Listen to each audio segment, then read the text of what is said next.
This is the Unregistered podcast, and I'm Thaddeus Russell. This is a show about ideas, people, and behaviors that are considered inappropriate, out of bounds, or beyond the pale. The things you're not supposed to talk about if you're a school teacher, a college professor, a businessman, a politician, a parent, a neighbor, or even a podcast host.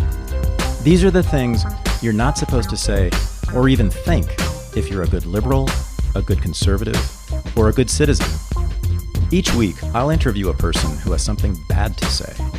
They might be a journalist or a professor. They might be a porn star or a drug dealer. They might just be an ordinary person who has an ordinary job who doesn't care about the rules of polite society. I'm not interested in breaking the rules just to be a dangerous asshole, like driving 90 miles an hour in the 50 zone. I'm interested in people who break the rules of conventional thought and who expand the scope of what is possible to say in our society. I'm interested in people who make me think. My guest this week defies categorization, and that's in large part because he refuses to belong to any category, most especially the category that Americans automatically put him into.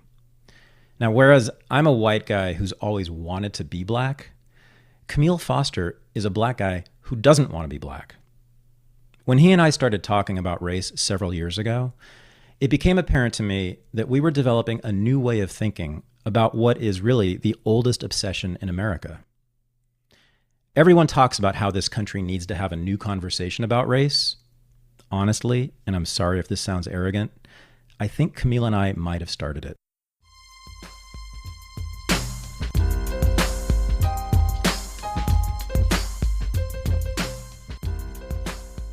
So I'm here with Kmele Foster, and I first knew about Camille a few years ago when I was perusing some news clips from Fox News for some strange reason. I was watching the Napolitano show, the Judge Napolitano show, and I saw this black guy who was talking about private roads.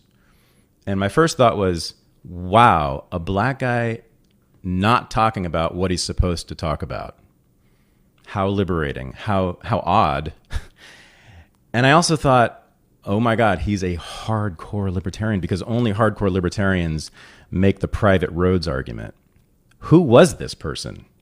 And then I started to ask around and people said, oh yeah, that's Camille. He's the black guy who says he's not black. So I had to know what was going on here. And I was also amazed because I was always the white guy who wanted to be black.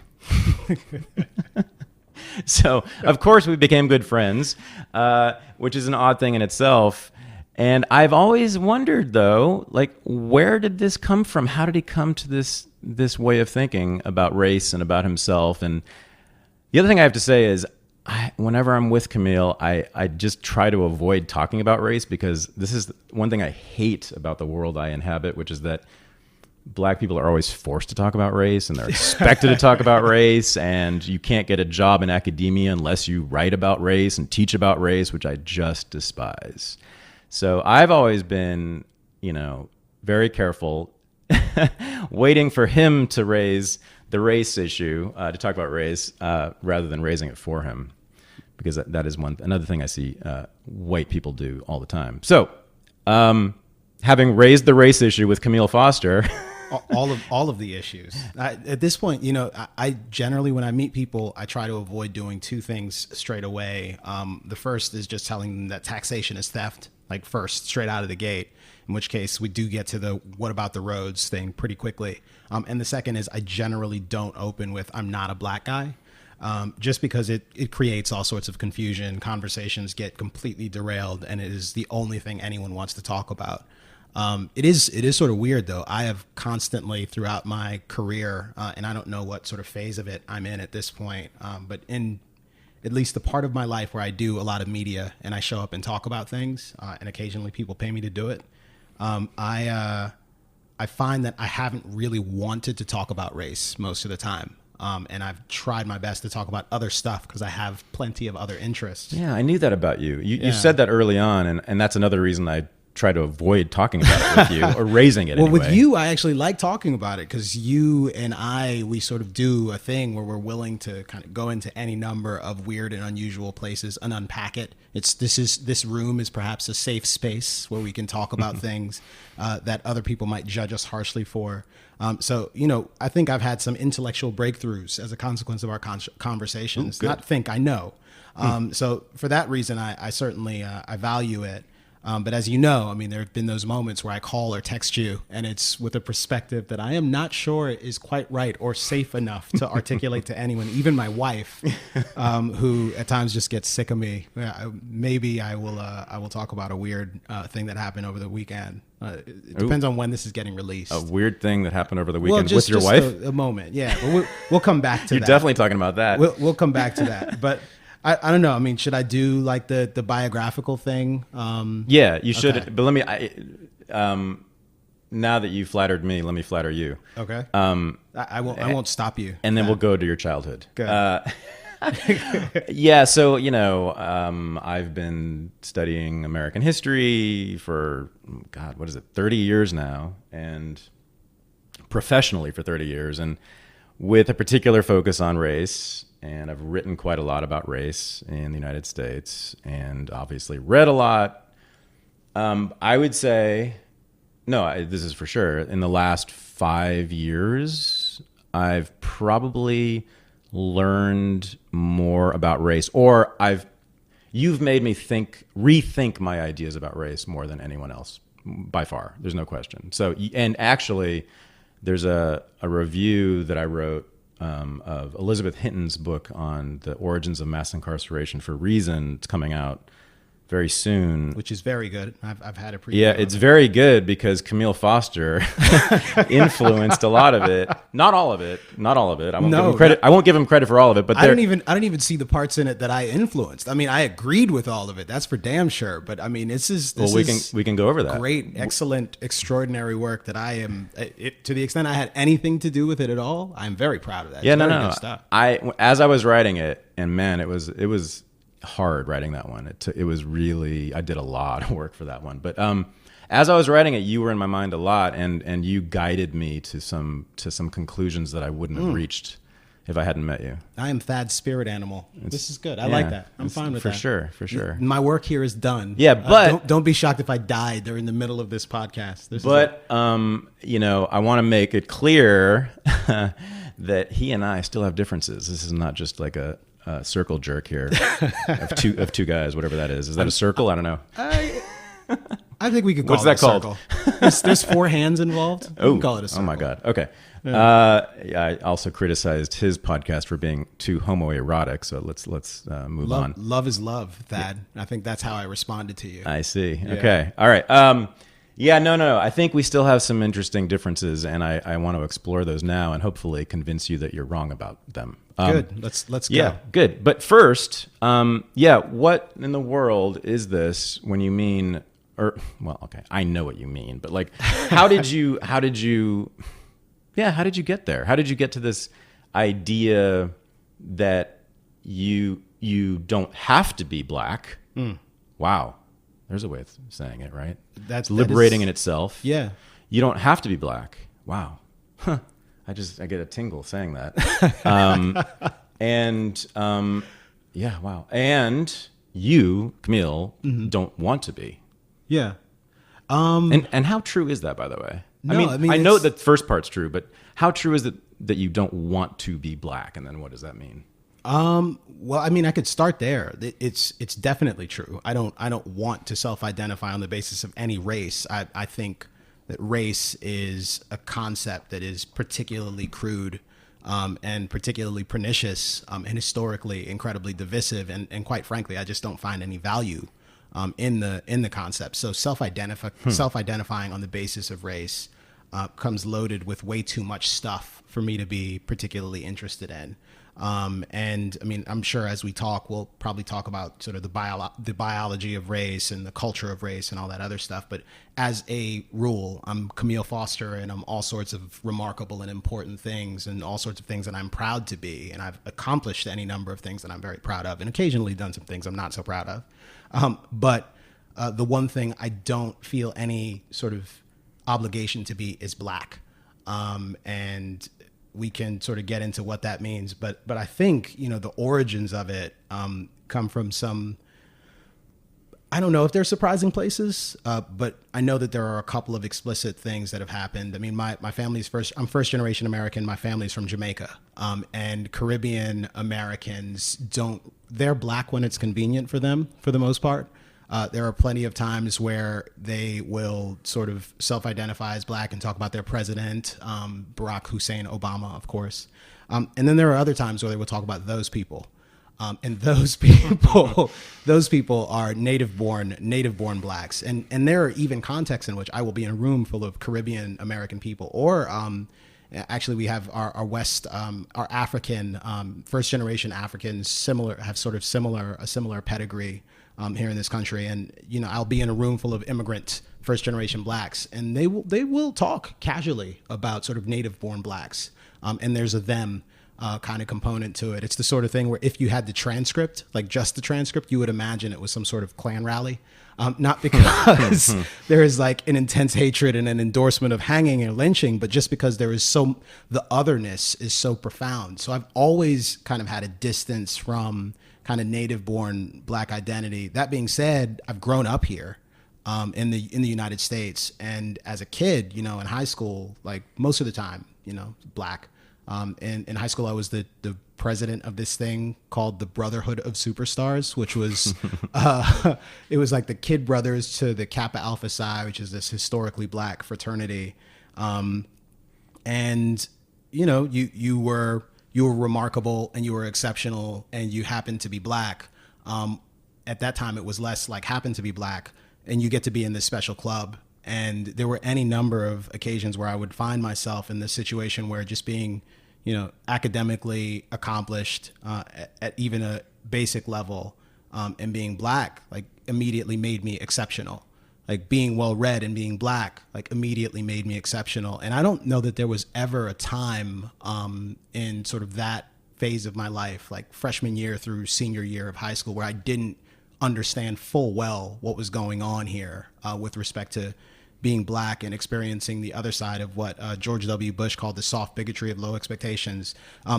It works exactly in reverse, which is if you are sort of moderately adept, if you are particularly bright and you happen to be black, rather than having to work twice as hard for stuff, sometimes you don't have to do much of anything.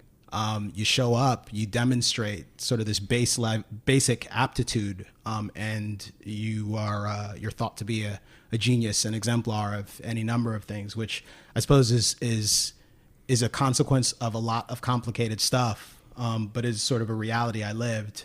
Now I feel like I'm going a little wide of the mark. I mean, it's the sort of first generationness and sort of being kind of divorced from the concept of blackness that way.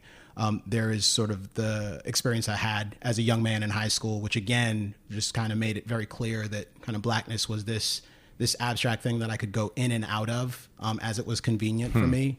And then, when I started to read a lot of classical liberal, like libertarian thinkers, when I encountered sort of this tradition of like individualist thinking, the notion of sort of divorcing oneself from any number of the kind of concentric circles that you just happen to be a member of, like became rather obvious for me. And there are black intellectuals, James Baldwin comes to mind, who have written about like the burden of representation, like having to be either embarrassed by sort of the bad things that other black people do or proud of the other things black people do. It was always the case that as a Jamaican, it was easy to not have to be embarrassed by the other things that black people do. Mm-hmm. The only thing I needed to do was go the rest of the way, which is to also not take pride in the other things that black people do. Yeah. And I think sort of arriving at this weird place philosophically where I was like embracing these individualist ideas made it a hell of a lot easier to say, well, no, I don't need your accomplishments either. I'll keep mine. So, I'm still a member of any number of tribes. It's just a different sort of tribe. I mean, I am a member of my family. I am a libertarian, like lowercase L, because I don't think I am formally a member of the capital L Libertarian Party now. Until they draft you to run for president. Until they draft me to run for president, which I don't know. I mean, the Russians may have to get involved in that one. I'm just not. I'm not sure I could win yet, and I really want to win if I run. So, yeah, I hope that's a useful answer. If not, they'll get over it. That there is so much to unpack there. That's a fantastic opening. I want to track back though, and let's go back a little further. Okay. So yeah, just where are you from? I am from Washington, D.C. That's not the district, though. Right? What do you mean? Are you? Oh, I thought you were from Maryland, outside. No. I was born in Washington, D.C. Oh, okay. Yeah, at Howard University Hospital, actually. Oh. And well, no kidding. Camille was born in Howard University Hospital. All right. Yeah, Dr. Westney died a couple of years ago. My mom was, as I mentioned, first generation American, but my mom was a very young mother, single mom. She had a guy who she thought was her dude, but it turns out that she was his second mistress. So I am his, I think fourth child. The child of his second mistress. He was back and forth between Jamaica and the States. Okay. So when she moved to the States, sort of discovered that he had a whole other family. So it kind of began with these humble beginnings. First generation American, child of this woman who maybe did like a year of study at this associate's program of sorts in Jamaica. I believe had like a degree in cobalt programming, which became in vogue again back in the 1990, late 1990s, right before 2000, as a consequence of the phony year 2000 bug. And yeah, grew up there for a couple of years. My mother ends up getting married to this dude who was a really interesting guy from DC, an older guy. This is an African American. An African American. Yes, okay. But that's my dad, Walter Foster. It's the only dad I've known in any sort of serious. Did you ever sense. meet your biological father? I have a couple of times actually. He and I have talked on at least 5 occasions that I can remember. I've seen him on 3 or 4 occasions that I can actually remember, and I am pretty close to, in the sense that I talk to a couple of times a year. Like one of my older brothers who lives in Chicago and is a great dude. But the rest of my siblings I don't really talk to. Who did you grow up with? Lot. My mom, my stepfather, or my stepfather, who I just call dad, and I have a baby sister who was born when I was about 10. So so the Chicago brother you did not grow up with? No, we didn't grow up together. No, we've gotten to know each other over the course of the last couple of years. Was he raised in Jamaica? He was raised in the States. So Kenneth, my biological father, who I've only ever called him Kenneth, moved here with his wife and their 2 young boys, and decided he didn't like it. And apparently it was just a lot more convenient when you wanted to sort of carry on multiple affairs to have your wife in another country. But this is also fairly typical in Jamaica, like the guy who has a progeny that is very wide and diverse. And to date, I think Kenneth may have 7 kids, maybe 4 or 5 different women. I don't quite know for sure. So how many Camilles are there? I don't know. We'll have to see at some point. Do you have particular feelings about that? Not perhaps, I'm sure. At this point, I don't feel like I've lost anything. I will say, I get back to Jamaica quite a bit, and used to get back a lot more when I was younger. And there have been, certainly in my young adult life, there hasn't been a time where I've gone back and haven't seen young guys around my age and thought to myself, wow, that could have been you. My grandmother is this remarkable lady who got a job in an embassy and somehow or another managed to find a way to bring all 9 of her children to the States, sort of one by one, legally, getting them papers. This is your mother's mother? This is my mom's mom. Okay. Yeah. But my grandfather, illiterate dock worker. My grandmother was a housekeeper inside of this embassy. I believe it was the Senegalese embassy. I'm going to ask her today. I'm going to call her and ask. But yeah, just sort of found a way to get us all here slowly but surely. And my mom gets here with me in tow in her stomach. And I was born here, which means I can in fact run for president and perhaps be president. Although if I'm not, I just have to forge my birth certificate. So, which is a thing that you do. You're not laughing. It's fine. Too much to think about. So yeah. Yeah. Okay. Wait. So, one's class position is, the second question that would come up, right? Because, there are lots of black people in this country, who they don't have exactly your politics, but they certainly don't they resist identifying, I think, as black in somewhat similar ways, right? Or they choose to identify literally as white or something else, right? And more often than not, they are of what we call the black middle class, or they would be identified by others as being black middle class. And that isn't necessarily an economic category. It's, for me, it is both an economic category, but more importantly, class is actually a cultural category, right? Yeah. It's often, it can be a set of aspirations, a way of talking, a way of thinking, behaviors, attitudes, that it's considered to be respectable and, of the middle class, not of the degraded lower classes and not of the Donald Trump leisure class, right? So your parents were lower working class Jamaicans. Yeah. Your mother somehow became a computer programmer? She didn't actually ever program. That's what I was actually suggesting, was that she got a worthless degree from one of those universities that you pay money to, and they give you a worthless piece of paper and they tell you have a skill. She never worked as a programmer a day in her life.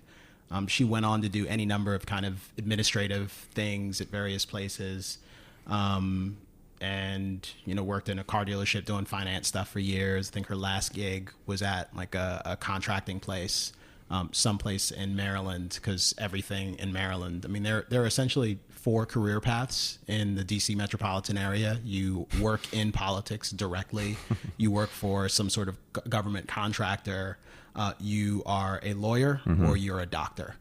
And everyone else, there's sort of that just blob of maybe something else, but most people do those things. Right. So my mom was working at a government contractor that was her last gig, but not like a high level gig or anything like that. It's also fascinating that you're from DC, right? Yes. Yeah. No, coming to loathe government the way that I do. Although it may not be a coincidence. No, there's this great Marvin Gaye quote, that nothing good ever comes out of DC except for politics and bullshit. And Marvin is also a DC native. I imagine he was excluding himself and me, although I hadn't been born by the time he said that.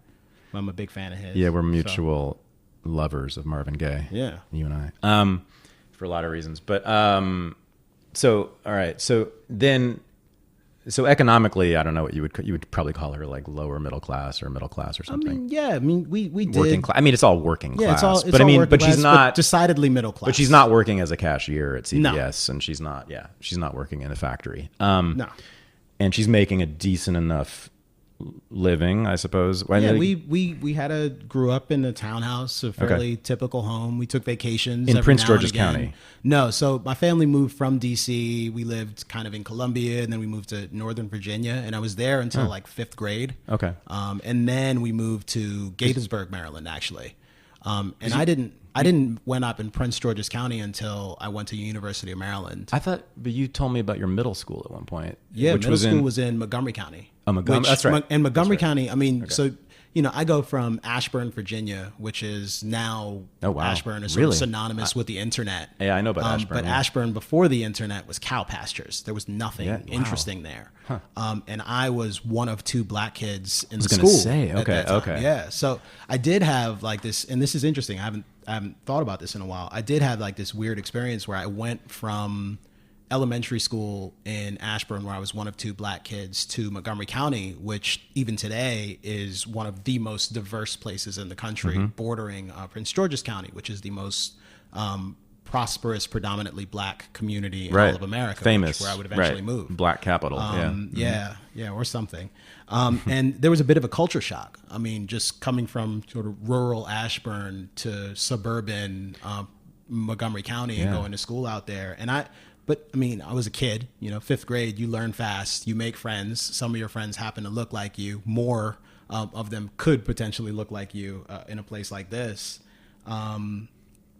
but it was never the sort of thing that was ever disruptive. Like, I certainly don't remember, like in high school, as I said, I was the president of this thing, Boss, which was all about blackness. Right. And you know, when OJ was vindicated, like, I celebrated with everybody else. Like, really? This is what you did as a part of the tribe. So yeah, that's fascinating. Yeah, considering what you now think about OJ and criminal justice, etc. Yeah. Well, I mean, look, but it's interesting in two ways. I was a 11th grade student that had not been watching the case all day long. I didn't have much to go off of except tribal sentiment. And the tribal sentiment was clearly in the direction of, he ain't do it. Of course he ain't do it. They're just trying to get another black man. This is easy. You don't have to think about this too hard. But quite frankly, so many of the race controversies we find ourselves surrounded with, even today, like the police shooting stuff, and we'll probably come back to this, but you know, all you hear is black man, white cop. Oh, you already know. You already know. In fact, sometimes you'll hear police shooting and you say, oh man, I bet he's black.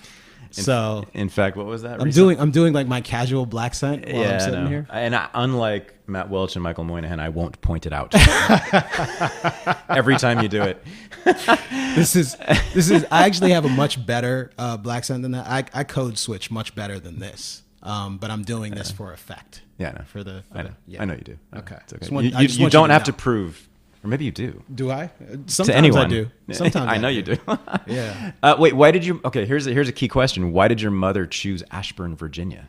I don't know. Right? I don't know why we left Columbia. That's to go to Ashburn. That's unusual. Yeah, but my dad was in car sales. And he was working in like Tyson's Corner, and was at a dealership there. My mom ended up getting a job there as well. So, I suspect that had something to do with it. It was affordable.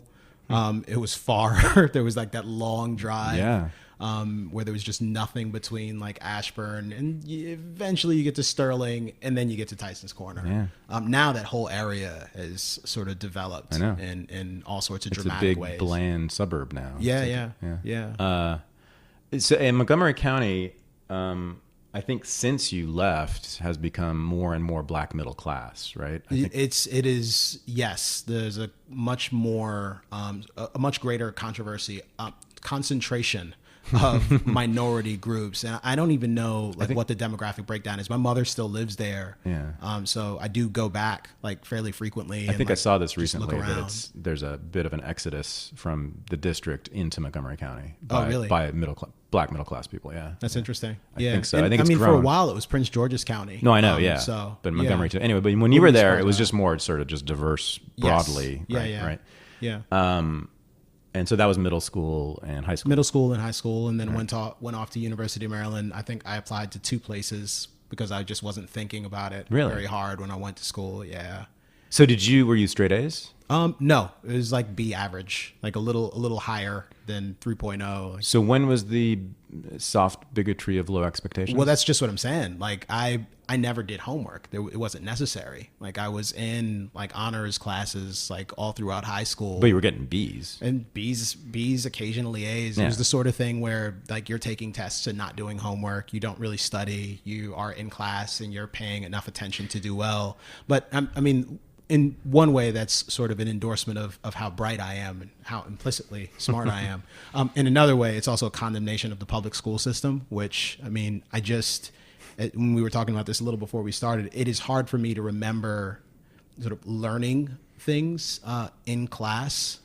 You gather some stuff by osmosis, but even more than that, I was always like an aggressive reader. There was just stuff that was interesting to me. And you gravitate towards those books and you read them. Like you pound through King Lear on your own, and it's you read King Lear on your own in high school. Yeah. On your own. Well, so my mom, and this is another thing about just Jamaicans, like they understand the importance of education. So my mother had this expectation that I would be a doctor. It was always her expectation. In fact, she named me after a doctor she had in Jamaica. Yeah. Really? Did not work out that way. That's where Camille comes from? Yeah, an Indian doctor from Jamaica. Yeah, is Camille, is that a Jamaican name? It's Indian. Yeah. Another thing. I found out so many things about you already. Yeah, see? This is it. Fantastic. That's all we do. It's Indian. Indian, yeah. Huh. I'm sure most people, which is, I believe, a derivative of Kamal, and Kamal meaning, if I remember correctly, one who is perfect, which makes a great deal of sense. I would assume most people, slightly less than perfect. I'm sure most people assume it's a made up black name. Yeah, Right. But they're wrong. That is fascinating. There it is. Indian. Yeah. Man, you are. It's just nothing but twists and turns with you. It'll get dry. No, it won't. No, it will not, because there's even bigger twists and turns to come. I happen to know. So it wasn't like your mother. So she left the district to go to Ashburn. Yeah. Yeah. Yeah. I mean, you just don't know, but I'm wondering if it was like it. So what? Yeah. What are her cultural politics? Not particularly sophisticated. Like she is a Democrat and not all that thoughtful about it. Is she black? Now Sure, casually. Right, The way but most Jamaicans are. I was gonna say, so does she have this Jamaican sort of? Not so much. I mean, my experience with Jamaicans on this issue is that there's just sort of been like this. I've seen what you're talking about a lot, having lived in New York for a long time. It's like a sort of, I've seen it as like a soft disdain. You've probably seen it as a harder disdain. Yeah, probably I get to see it behind closed doors. They're more open. But it's certainly it's obvious. I've hung out with lots of Jamaicans in New York who are just basically talk down about native blacks. No, they do it about you too when you're not around. About whites? Just so you know. know. They don't. They love me. About whites in general, not you in particular. That's right. You get a pass. That's right. They do love me. So did she have that view?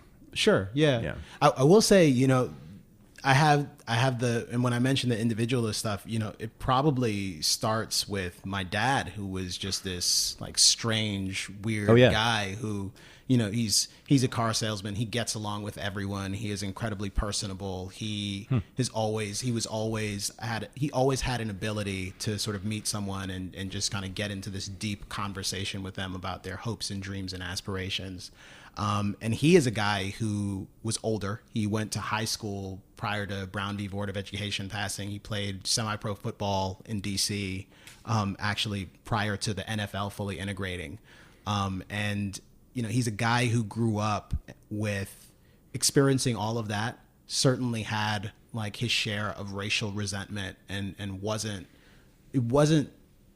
he hadn't like let go of all of that, but he had a fairly sophisticated approach to at least raising me, and the way that he thought about himself. Like he would also kind of disembody himself from the continuum of blackness, and just sort of talk about winners and losers and the importance of sort of focusing on yourself, on the importance of investing in yourself, of having your sort of aptitude, of working on your own aptitude so you could define your altitude, as he would say all the time.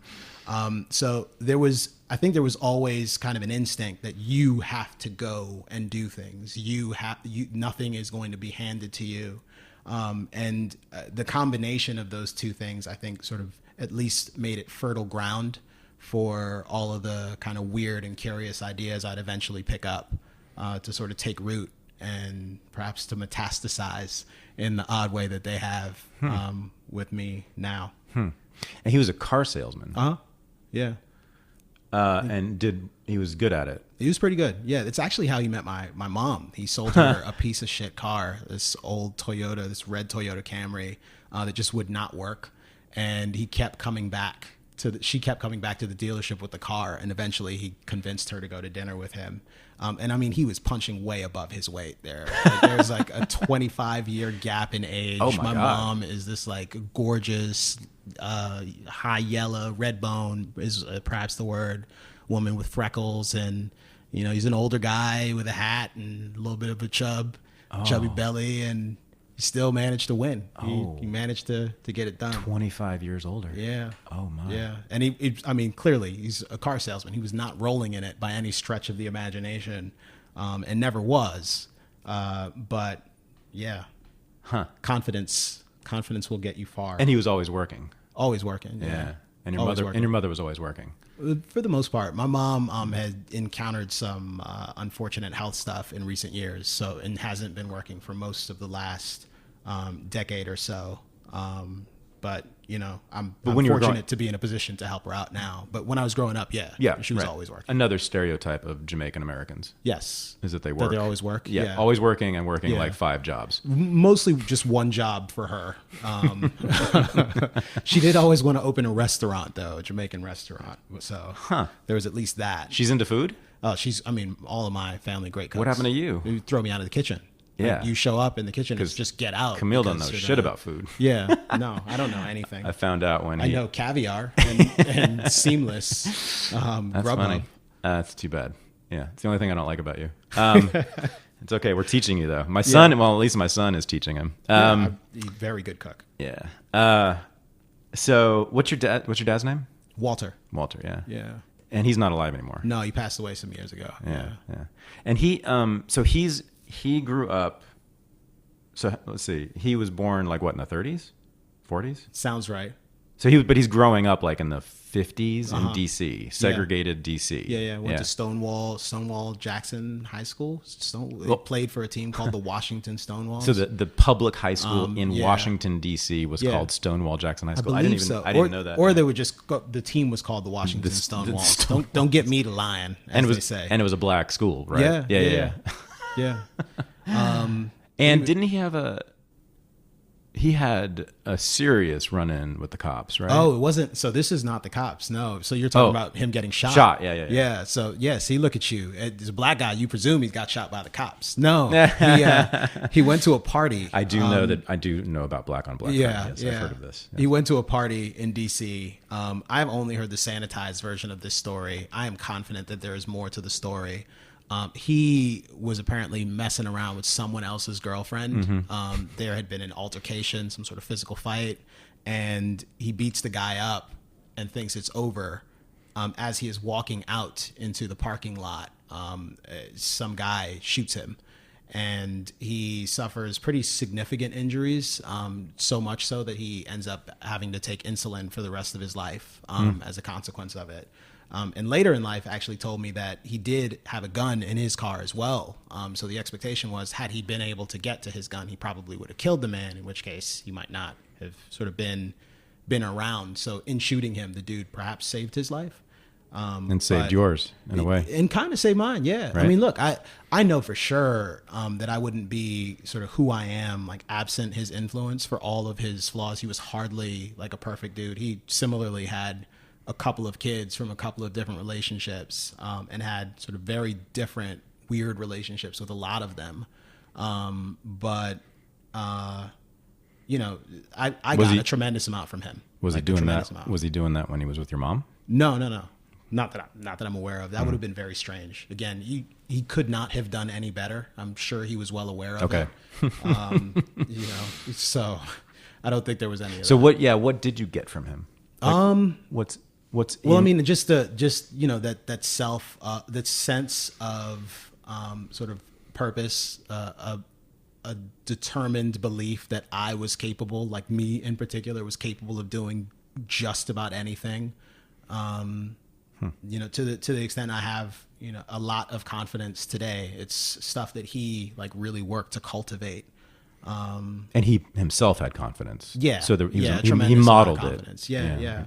And I mean, he was always and not sort of extremely articulate. He wasn't like well read per se, but he appreciated presentation was important to him. Like as a car salesman, this is a guy who like wore ascots every day to work and like all the time with the suspenders and the Dax waving groom and the wave caps at night. So he taught me to be sort of a man, and there was an interest in sartorial excellence, even though our styles, at least now, sort of conflict. And even at the time, the ascots and the white and black shoes, like, Dad, it all looks great. This is fine. This is a little dated. But yeah, no, I got a lot from him. And even in his passing, it's one of those things where you like learn like very quickly to sort of grow up fast. So he passed when I was in my second or third year at Maryland. And it was a very long sort of matriculation through undergraduate, because I started a business while doing that, and took about 8 or 9 years to finish. I don't know exactly. But that was like right before I started doing a bunch of stuff. And I think even in that, he's sort of still teaching me stuff. So to take it back to, I hope this doesn't seem trivial. No. But when you talked about his style, that's very important to me. Yeah. And I mean, I think it is important. I do too. In all sorts of ways. Yeah. As does Virginia Postrel, who you should talk to at some point. I've heard she doesn't like me, but we'll figure doesn't that like out. my work. But she should like you. I know. I never understood exactly what it was, but anyway. No, the way you describe his style, his fashion, it's a black style. It sounds like. I mean, it's a kinda. I mean, recognizably. Yeah, in interest in appearance, and perhaps an interest in appearance. Well, there's beyond one station, if that makes sense. Exactly. Like right. You don't have a lot, but you're gonna look like you got a lot. Exactly. Like you'll always have some clean shoes on, stuff Right. like that. That's certainly a part of it. I think that's. So I mean, for sure. I mean, now academics call that dandyism. Uh-huh. I mean, dandy was a word at the time as well, but now with there's whole like books written about dandyism, and I've written about dandyism. Yeah. Black dandyism in particular, but it sounds like he's got that going on. Yeah, no doubt about it. And I love dressing above one station. Yeah, is what's happening there, right? Which is just it's as anyone who knows me, I mean, it's one of the most thrilling things to me when I see people doing that. And I just think it's better than being subversive. Being subversive is good in itself. You're bringing something down. You're bringing the oppressor down. This is better. This is not caring about the oppressor. This is simply getting what you want and not, this is the most important thing, not being ashamed of celebrating yourself, celebrating your body, rather than talking about how your body is broken. Yeah. By the oppressor, yeah. right? Where have I heard you that don't before? even. Yeah, I know. We'll definitely talk about that. It is saying, no, I am beautiful, and there's no reason to be ashamed of that. Which, of course, runs completely counter to, as everyone knows who's read my work, hundreds of years of American formal culture, Puritanism and Victorianism, and all the rest of it, which says that modesty is one of the highest values.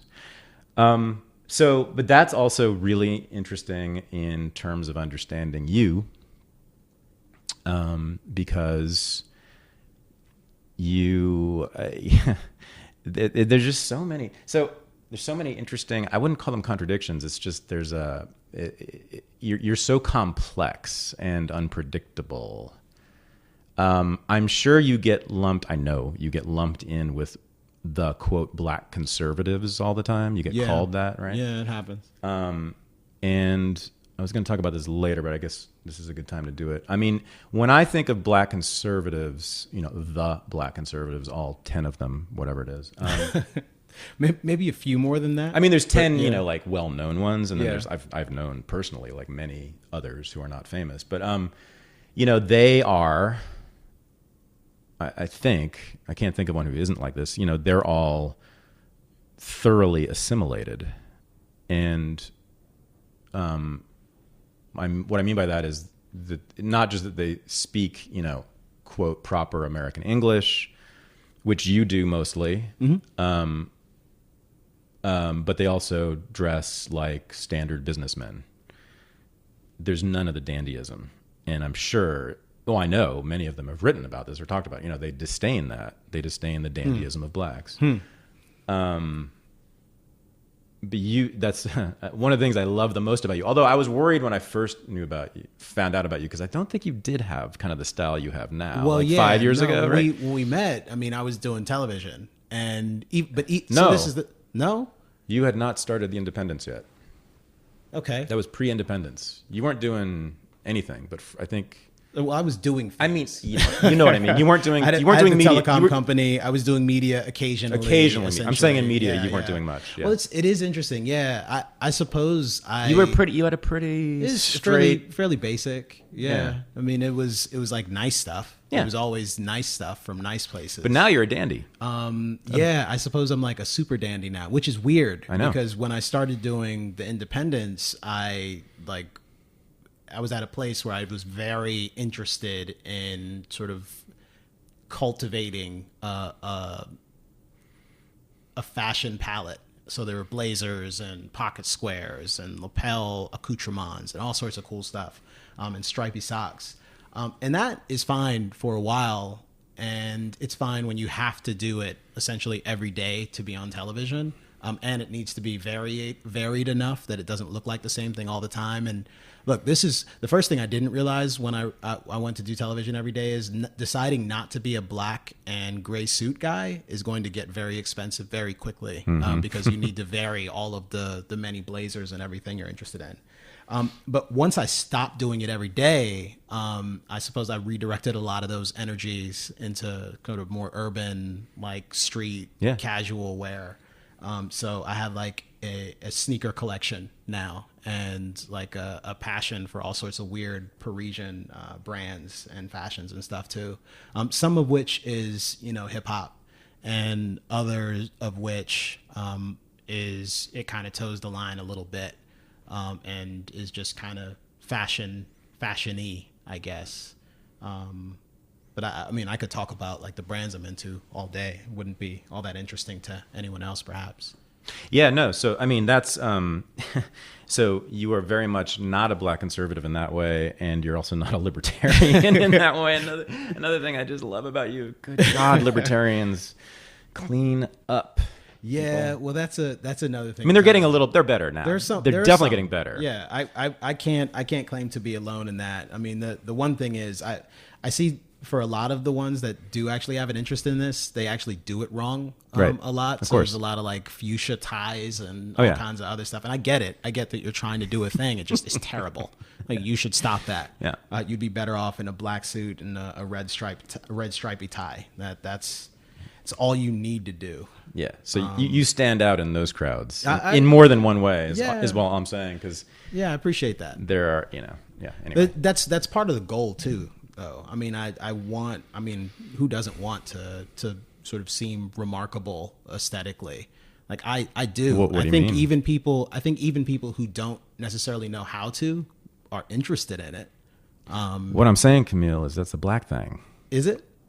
What do you mean, is it? I Yes. think everyone You've wants read that. my book. But no, I'm saying everyone wants that, though. On some level, like, everyone wants that. There's no doubt about the fact that look, I think the fact of my blackness, right? My physical appearance, makes me inherently more interesting and cool. Like, I walk into a room and there are plenty of people who gravitate towards me and try to figure out what on earth is going on here. Like, you're the only black guy here. That's exactly what goes on. Yes. And here is the sort of interesting, polished gentleman who is perhaps the only person in the room wearing Yeezys when everyone else is wearing, loafers. I'm fine with that. I mean, am I doing a thing? But Kinda. Am I doing it deliberately to stand out in this room? No, I do it because I like it. Yeah. But I also look great, and I'm fine with that. There's no, yeah.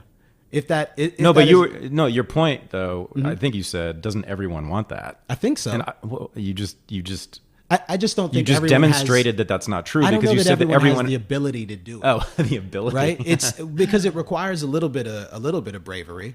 No, it is patently false that everyone wants that. No, I mean, come on. This is the whole. I mean, you need to go read my book a third time. No, look. I mean, I'm thinking about it like peacock feathers. You try to stand out so you can attract a mate, and or either read my book a third time or go to it any. Wouldn't be a third; it'd be the fourth or fifth. Okay, right? Or you don't have to read. You can go to any suburb in America. Yeah, and look at the white men. You know what's funny? I always just presume. Or DC. My God. But I DC. know plenty of black folks in the suburbs as well that don't necessarily like do it up. And it's weird. I have this odd feeling when I leave like the city and go to the suburbs, and I don't know that I've ever said this like publicly in some sort of media forum. Oh, but, yeah. Mm-hmm. Yeah, but I oftentimes like I will start to feel a little claustrophobic when I get into these places. Like there's strip malls, like oh my god. No, I think you told me that. It's almost like I just presume that sort of people you kind of give up a little bit. Like you just I'm here, whatever. We talked about this, and I had a similar thing where I feel it's just, to me, it's death. It represents death. Yeah. I feel like this is the end. This is where I'm going to end. Yeah. So No. But no. Come on. Okay. I mean, look, DC. Yeah, go. That's where you see it actually the most. DC's changing. White now. DC. So if you look at DC's changing now. It's changing. I'm not saying they got it right. I'm just saying if they were getting it right, I wouldn't have to leave and come to New York. It's hard to find a man not wearing a pink Oxford in DC. Am I right? I know what you mean. Yeah. And Dockers. Yeah. I mean, come on. It's and hard. It's part of the uniform as well, like the K Street. K Street uniform. But no. I mean, it is okay. Here's a story. Did I ever tell you this story about Boomer Esiason and Deion Sanders? Did I ever tell you this? I don't know, but I like it already. Yeah, you should. So this is a long time ago. It was like 10 or 15 years ago. I was watching the NFL on Sunday, and it was like the NFL, whatever show they were on, whatever network, I can't remember. It was like, the pregame show with Deion Sanders and Boomer Esiason. And Boomer's wearing, the blue blazer and the rep tie and the white shirt, and right? And Deion Sanders is wearing a purple suit with maybe an orange tie, something like that. It's just all colors all the time. Yeah. And he's maxing the dandyism.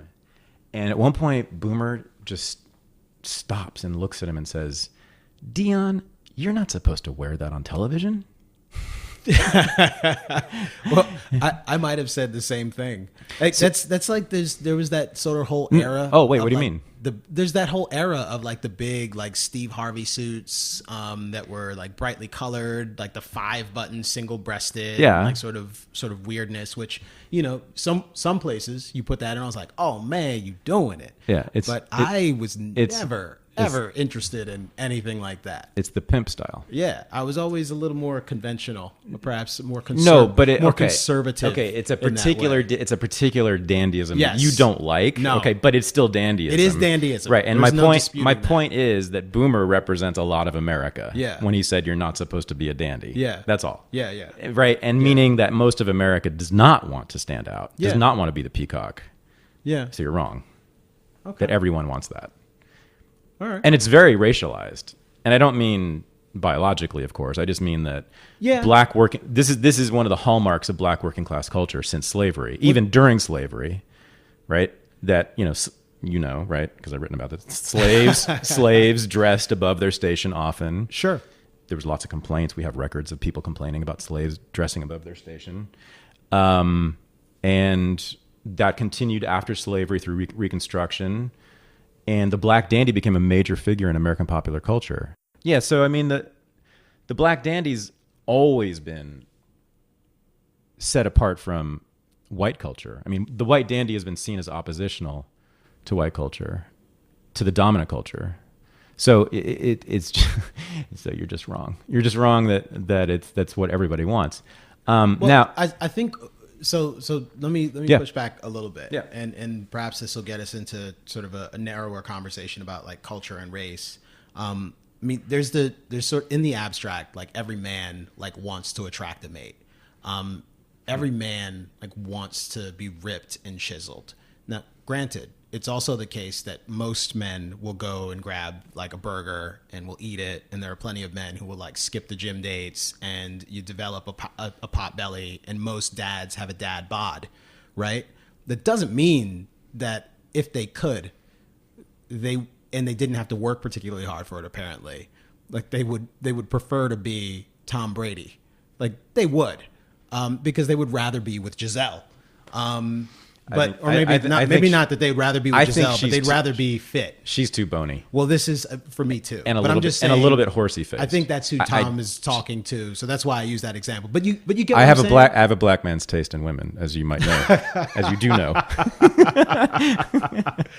but you get what I'm saying? That's like at a high level. I guess that's what I mean when I say everybody wants that. Perhaps not everyone is willing to sort of work hard to attain it. I will grant, however, like the cultural demarcations that you're drawing and sort of the distinct cultural notes that you're picking up here. It's not respectable, is my point. Yeah. And I think the sort of it as maybe I know where you're going. A way of pushing back against sort of mainstream culture, I think is a thing. But interestingly, I think what you're also doing is you're sort of you're painting a picture of sort of the various ways in which one can be black and the various sort of realities of blackness. And, part of my issue with sort of race and identity has always been that race is a concept that is an abstraction. We traffic in abstractions all the time. Most of what we talk about when we describe the world around us to one another and everything is traffic in abstractions. But with race, we oftentimes forget like just how sort of crude and non-specific it is.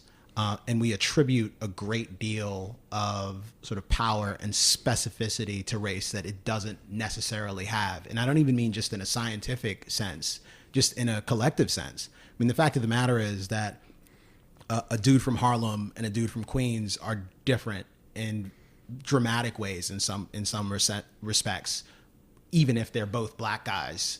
And even if they both listen to hip hop music, like there are cultural differences there, and there are likely even more dramatic cultural differences between sort of Queens and Los Angeles. So, are there these like threads of dandyism that are a part of kind of black culture in the sort of general sense? I think so, but I think it's also true that there are just a lot of compartments, sort of all the way down. That there's a lot of complexity there, and sure. For that reason, I always.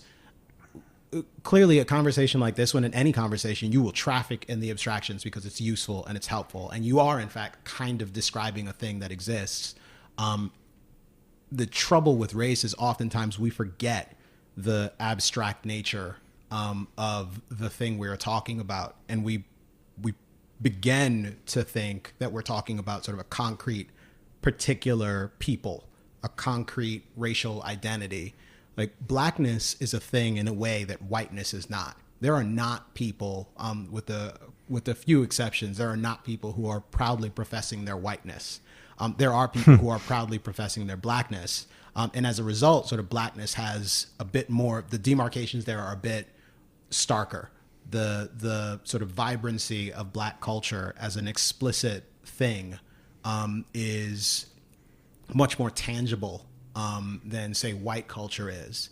But even then, like, what is Hispanic culture? What is Latino culture? I mean, it is so diverse. There's so much there. It would be odd for you or anyone else, not you in particular, Thad, but to talk about sort of Cuban, Dominican, and sort of Brazilian, Chilean culture in sort of a generalized way. It happens, but it's silly. In a lot of respects, it's strange. Like a Latin, like saying these are all Latin it's cultures. Strange because they're so different. And even there, like if you go to different parts of Chile, like I was in Patagonia and I was in Atacama, and then you go just a couple hundred miles north of Atacama and you're in Peru, and these are just very different places for a lot of important reasons. So it's what I'm getting at here is that the cultural diversity, the sort of the actual intricacy, the reality of race as it is lived versus the way we often talk about it in our politics, and in our sort of philosophy and in academia broadly, which I know you could speak to. I often get a little miffed by it, like there. I suppose that's probably even like the first place where I encountered like the idea of race and thought to myself, well, this hasn't helped me understand what's happening here at all. Like you're not explaining this phenomena to me in a way that actually makes it something that I'm able to grasp in a better way. When you say that, black people are poorer on average than white people, I mean, what the hell does that mean? Well, why is that happening? Well, racism, obviously. That's at least what's being insinuated when the statistic is presented that way. But clearly, there's a hell of a lot going on under the hood. Okay, wait. So you started to. I did. You conflated. You conflated a couple, or not conflated, but you moved from a criticism of facile uses of culture to a critique of the uses of racism as a causal explanation. I did. Wow. But let's do that. That's far. That's Sorry. fine. No. That's fine. It's fine. No. So, because this thing about culture that you're objecting to, which of course you're right. Maybe not even objecting. It might just be an asterisk. That's all. I mean, but you do grant, don't you? I think that there are identifiable, discrete cultures. In the abstract, sure. What do you mean? So the world is sort of lumpy, right? And I think when we talk about cultural identity, we actually have to do some pounding to make it a bit smoother and rounder.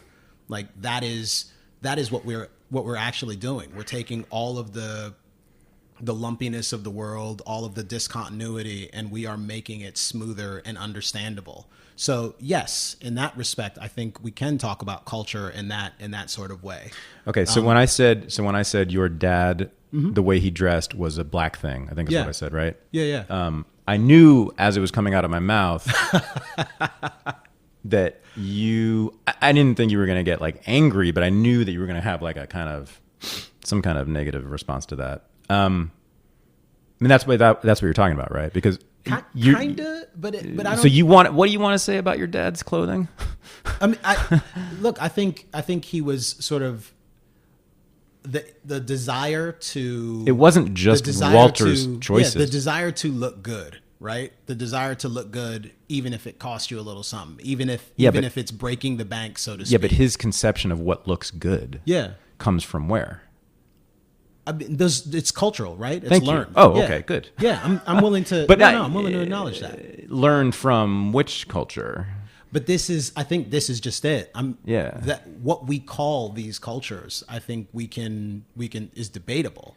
Where we draw the lines, the genesis of, the genesis of a particular cultural tradition, could be multifaceted. It is certainly the case that there is an archetype out there with respect to sort of the black dandy, the very fashionable, kind of even focused on this first at the expense of other things, person. That is an archetype that will be recognizable to a lot of people. But for my dad, I mean, he would probably most days look like a dude out of Mad Men more than he would Steve Harvey. So I don't know. When he was at work? Yeah. But I mean, even outside of work, he dressed like that all the time. Just day, what all the time? To the nines, in ascots and dress like a dandy. shirts and well-pressed pants, that sort of thing. So, is it a thing? Sure, it's a thing. I just think it's also complicated. There's also some nuance there. There are other inputs that matter, and it can be hard. It can be easy to extrapolate too much from it, and it can be hard to know where the boundary is. Does that make sense? And I don't think I'm saying the same thing two different ways. No. When I say Of that. course, yeah, no, that's all true. But should we then not say things? No, I didn't say that. No, hold on. Should we then not say things like, "That's a black style"? I think you can, and this reminds me of something I've heard attributed to Milton Friedman, where you've got these economists who talk. This is me. Only us. I'm sorry. Only this is amazing. Where you have Milton Friedman talking about economic models and people who will sort of take macroeconomics models and take them entirely too seriously. And they say, well, no. And Milton Friedman will push back and say, well, look, I mean, the world is a lot more complicated than that. And they say, oh, we know, but these models are useful mechanisms for us to understand the world so that we can make decisions about policy. Right. That's true. But once you take these models too seriously, if you take these models too seriously, if you sort of forget, if policy begins to just sort of revolve around these models and, well, look, all of the models are telling us this, therefore it must be true. Once you forget the fact that they are models, that they they by definition have abstracted stuff from the real world and are leaving out details that you might not think is important, but could ultimately be important, you get into trouble. And I think with race, we do that all the time. There are various places in sort of the social sciences, broadly speaking, where there are complex phenomena which we only look at in a myopic way because we don't allow for the fact that race is a hell of a lot cruder and far less explanatory than people presume. So I think it's fine to use. I think it's fine to sort of have generalized conversations about these things. I think it's the specificity of the assertions, not here, even in this conversation, but just in general that oftentimes make me pretty nervous. It certainly becomes a hell of a lot. I mean, the way race is wielded as a weapon, like today, in sort of political discourse. Disadvantage and advantage, privilege, like one has to, I am constantly like out just sort of throwing asterisks at everything, trying to say that doesn't make any sense. Yeah. No, that doesn't explain what you think it does. So it is, if nothing else, part of the reason why I push back when it happens is because it's a reflex now. I'm like, yeah, but we know, right? When you say black, what we actually mean is so. Okay, so the danger is, to me, you're always right. Thank when you do that. Okay. You're always right. Okay. Even if there is a very intelligent, principled objection to me saying your dad's style is black, which is not, you're racist for saying that. That what he's doing is, so the black dandy tradition has been blacks, generally speaking, dressing as imagined aristocrats, imitating what they imagine European aristocrats to dress like, right? Right. So the ascot, classic example. Yes, right? totally. Yeah, my dad has no business with an ascot. Yeah. Right. It's just so weird. it's dressing above one station, but there was always sort of an eye to European royalty, and we just know, we've studied the way that slaves and freedmen and blacks in the 20th century dressed, working class blacks mostly, right, of this tradition, and it was often people could see that style looks like, but not exactly like, the way that English aristocrats were, what they were wearing. With, of course, its own inflections. So you could say, well, to call my dad's style black is kind of right. Here's the Camille asterisk, but it also is derived from England, Sure. So it's also English. Yeah, so why don't you say Walter's style was black and English? Yeah. And not just black and English, but black and English and aristocratic, and not just aristocratic, but a particular, family of English aristocrats, because they all dress differently. Yeah. Okay, now that is all correct, but it's what you might call a purely academic objection, which is not to say that it shouldn't be stated, that we wouldn't learn from it, but that its social importance is limited. Well. Meaning that your dad's style it sounds to me like part of a tradition, a lineage that was created almost entirely by black people in this country during a particular period, and it had very important social significance. So I want to say it's a black style. I don't know. I mean, and I look. So for me, I'm allowing it. I'll let it stand. Yeah. I guess the question is how is the qualification sort of purely academic? Again, not as a sort of criticism, but just in general.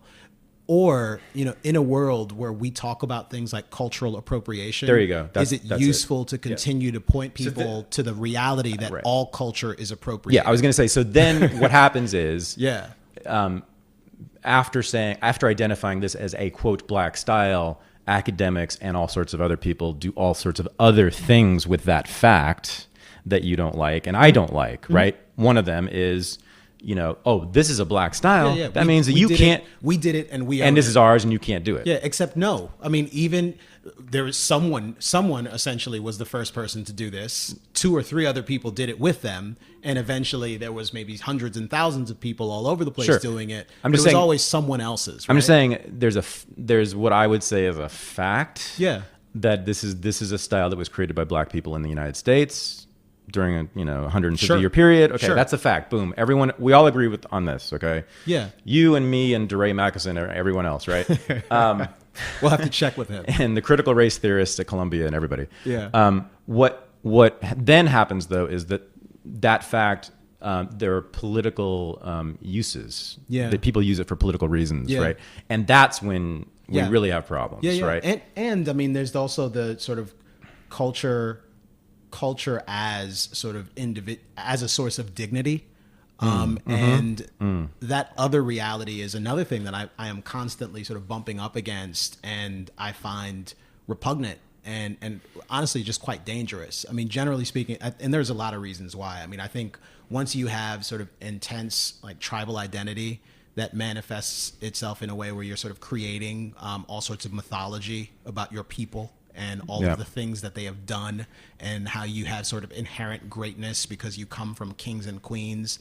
For anyone who doesn't know, I mean, this is the sort of talk that you will hear in some black barbershops about sort of Kemet and like the ancient black architects who built the pyramids and did all sorts of stuff. Like you can have confidence, young black brother, because you come from a heritage of greatness. This is the debate that Richard Spencer had with Roland Martin. Oh, is that right? That was a big part of it. Oh, no, actually, you're right. Yeah. Roland Martin is such Roland a Martin. Roland Martin, in his debate with the white supremacist, went into the, we black people made the pyramids. And Spencer said, no, you didn't. I mean, but again, so, I mean, I think Spencer's point was that it wasn't sub-Saharan Africans who look like Roland Martin who made the pyramids. Right. Martin's point, which is totally correct, is that they were Africans because Egypt is in Africa. All correct. Yeah. Anyway, whatever. It doesn't matter. Although it's odd. I mean, because it depends on which weirdo here's the thing. You bump up against. They will actually tell you that it was in fact sub-Saharan Africa. Here's the thing. Moving all over. To me, Spencer's argument and Martin's argument are both irrelevant. Totally. Yeah. So and let's move on. This is the reality that tribalism sort of taken too far, like, lands you in this weird place. No, but what your thing is, your point I think you're making, and I've heard you make this many times before, and I'm boring and predictable. Shut up. I've struggled with this, and I've thought about it a lot. You don't like, I forget how you just put it, but the use of tribalism as a source of pride, or as a source of, I think said dignity. But, dignity, but pride works too. I mean, and this is something that, I mean, for sure, the source of this is Zora Neale Hurston, and it's Dust Tracks in the Road, and she has a passage in there about people who talk about sort of talk about like Jews. And the things that Jews have accomplished and the things that blacks have accomplished collectively, and how these are sort of sources of pride for people. And she is one of the first people I sort of saw explicitly say, if I embrace the accomplishments of others as sort of our collective accomplishments, then I have to also embrace the shortcomings of others as our sort of collective failures. And neither thing is correct. Edison did what he did, Carver did what he did, and you need to go do something remarkable yourself. And she saw racial pride, this pride in the unearned, to borrow something from Ayn Rand, and smash it into Zora Neale Hurston, because that's what we do here. that pride in the unearned was in fact like something that was going to get in the way of her accomplishing things. And for me, when I see pride in the unearned, I always just worry a little bit of, getting in the way of you accomplishing things, but also perhaps being a signal that you may be on some weird, dangerous ground, or are perhaps from some sort of marginalized segment of society that doesn't have access to resources and has perhaps tried to manufacture sort of a sense of identity around something you actually have, rather than worrying about the various things that will be very difficult for you to attain. Right. It's a form of compensation. Sure. Right. So what I think what you're actually talking about is identification is the problem, right? Yeah. It's all synonymous. I mean, racial it's pride, related. You're identifying with a particular group. Yeah. You're attaching yourself to it. Yes. Right. And so there, and this is just what when I say tribalism, I mean, that is what I'm generally referring to, which as I've said in other contexts, but it bears repeating, like tribalism is natural. It is innate. It is something. No, it's not. Well, I think people are naturally tribalist. No. No? No. You don't think so? No, there's no evidence for that. You can't prove that. I mean, seriously? No, definitely. You cannot prove that. You certainly cannot prove that. Sure. Okay. So theoretically, then okay. Perhaps theoretically, people are tribalist. It's a thing that why can't we just say that? Here, I find tribalism in any number of contexts, and people being members of tribes and manifesting tribalistic behavior in any number of contexts. It's something in politics, in sports, and in various other places. In a way, like it is fairly normal to find people being tribalist. Certainly. So that is what I mean. Certainly. When I say it is natural to be tribalist. Stay away from essentialism. Yes. You normally do. I'm saying as a human. You normally hate essentialism. Yeah, lots of humans do tribalism, and they have for a very long time. So in a way, families are tribes. Yeah. The issue for me is always trying to move beyond this instinct or this tendency towards tribalism. Yeah, don't say instinct. Just because we sort of are tribalist. Or just because, we have this interest in being that way, just because we have had a tendency to be this way. Sure. And I'm only caveating it for you for the purposes of this conversation. You can push back and tell me why I'm terrible for having used this in other contexts. But it's not dissimilar from, being inclined towards violence in some situations. Something bad happens and you want to lash out and punch someone in the face. Most of us know that we've developed mechanisms for rising above that violent tendency or that interest in moving towards violence. It feels so much better to say instinct, Chad. Definitely don't call but it Chad. I want to do the same thing with respect to tribalism, to sort of move beyond it rather than to embrace it emphatically, which is what I find people doing with like race in particular all the time, particularly for minorities. Never for whites. When whites do precisely the same thing that minorities do, it is offensive and disgusting with respect to race tribalism. Mm-hmm. But for me, I mean, race tribalism is at a minimum, like in the best cases, like just sort of silly and superfluous. And in the worst cases, it is destructive and monstrous. But it's never something that I think should be lauded and applauded. Mm-hmm. So first of all, one of my projects is to convince libertarians to be queer theorists and to be postmodernists. Okay.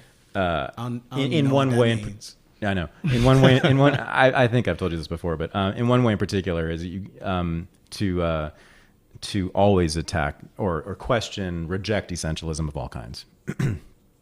So to say that anything is innate or natural, anything, you want to avoid that, because if you begin to say that something is innate, then very quickly you start to say that other things are innate, and you in particular don't want to go down that road. You don't want to make that open to anyone, because you believe the core of who you are and your set of ideas is that race is a social construct.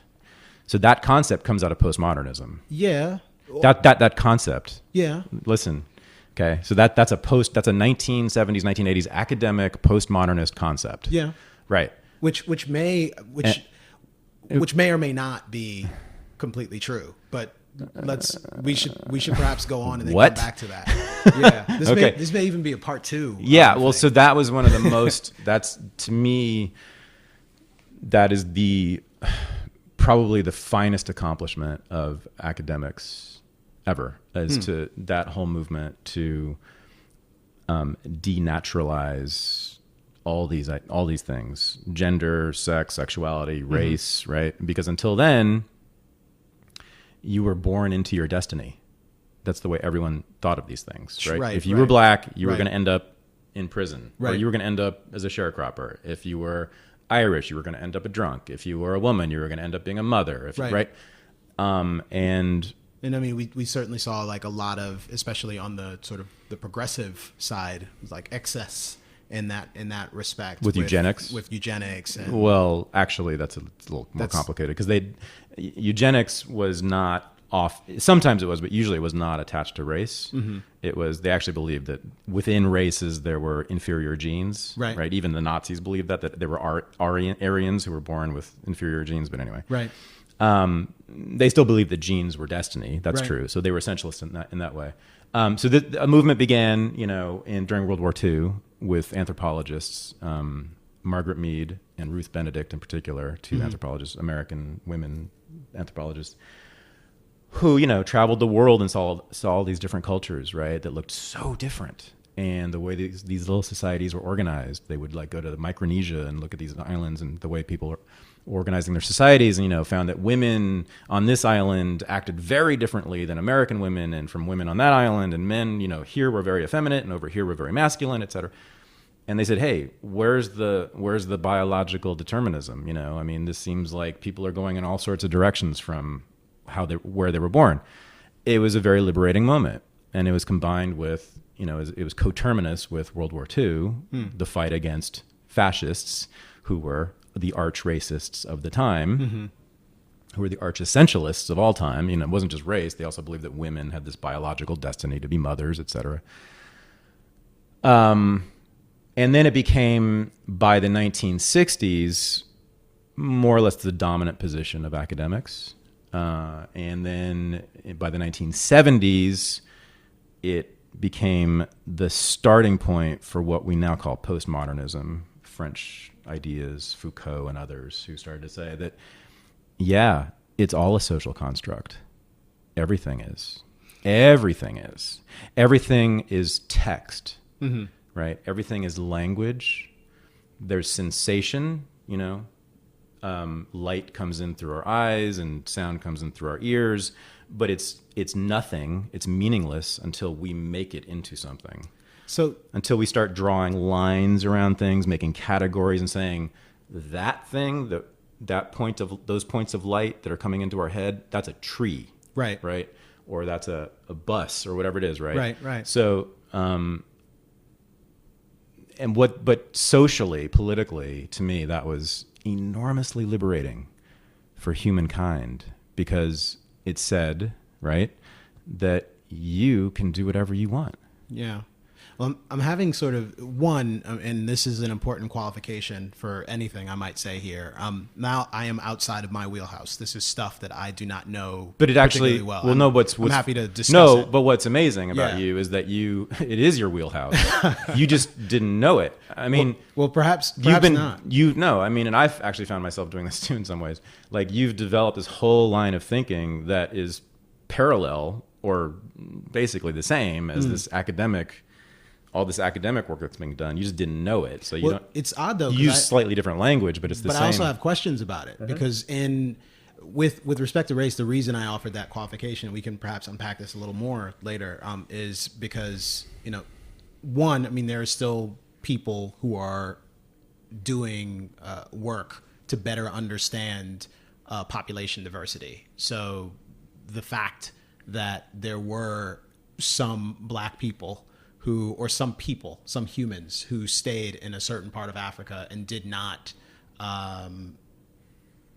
interbreed with other people who had migrated from Africa into sort of Northern Europe, that those two populations did sort of develop specific characteristics. And there is any number of physiologically, Sure, yeah.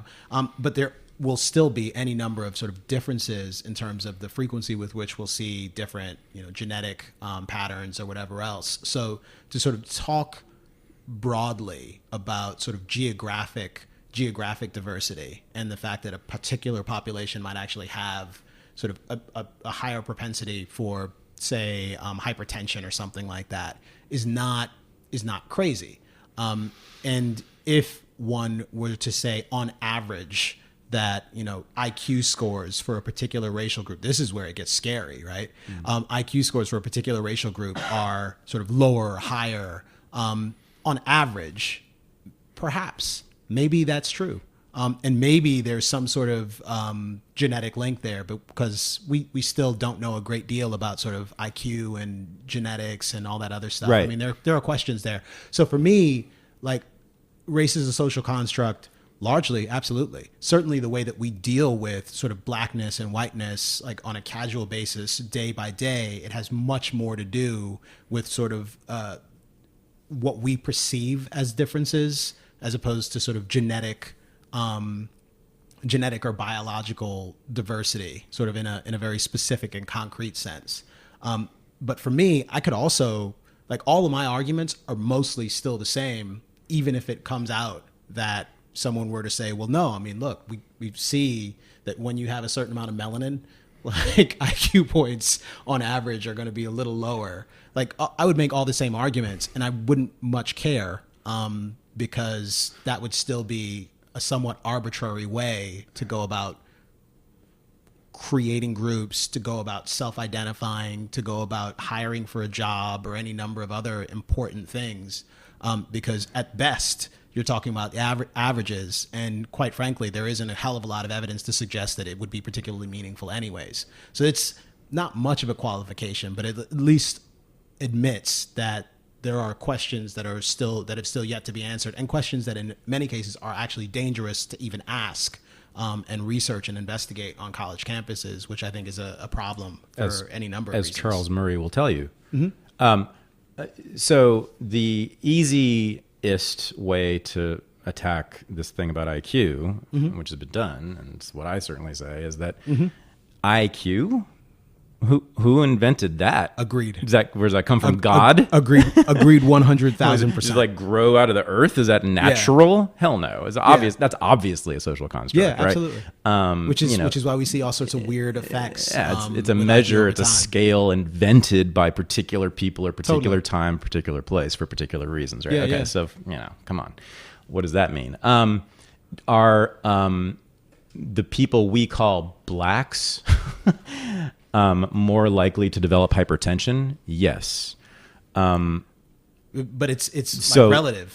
Some of them are and some of them aren't. Right. And then there are certain communities in Germany that have higher rates of hypertension than any community in Africa. So the easier way to deal with that is to say, some of that can be environmental, right? Produced by poverty. That's sort of classically the answer to that one, right? Why blacks are.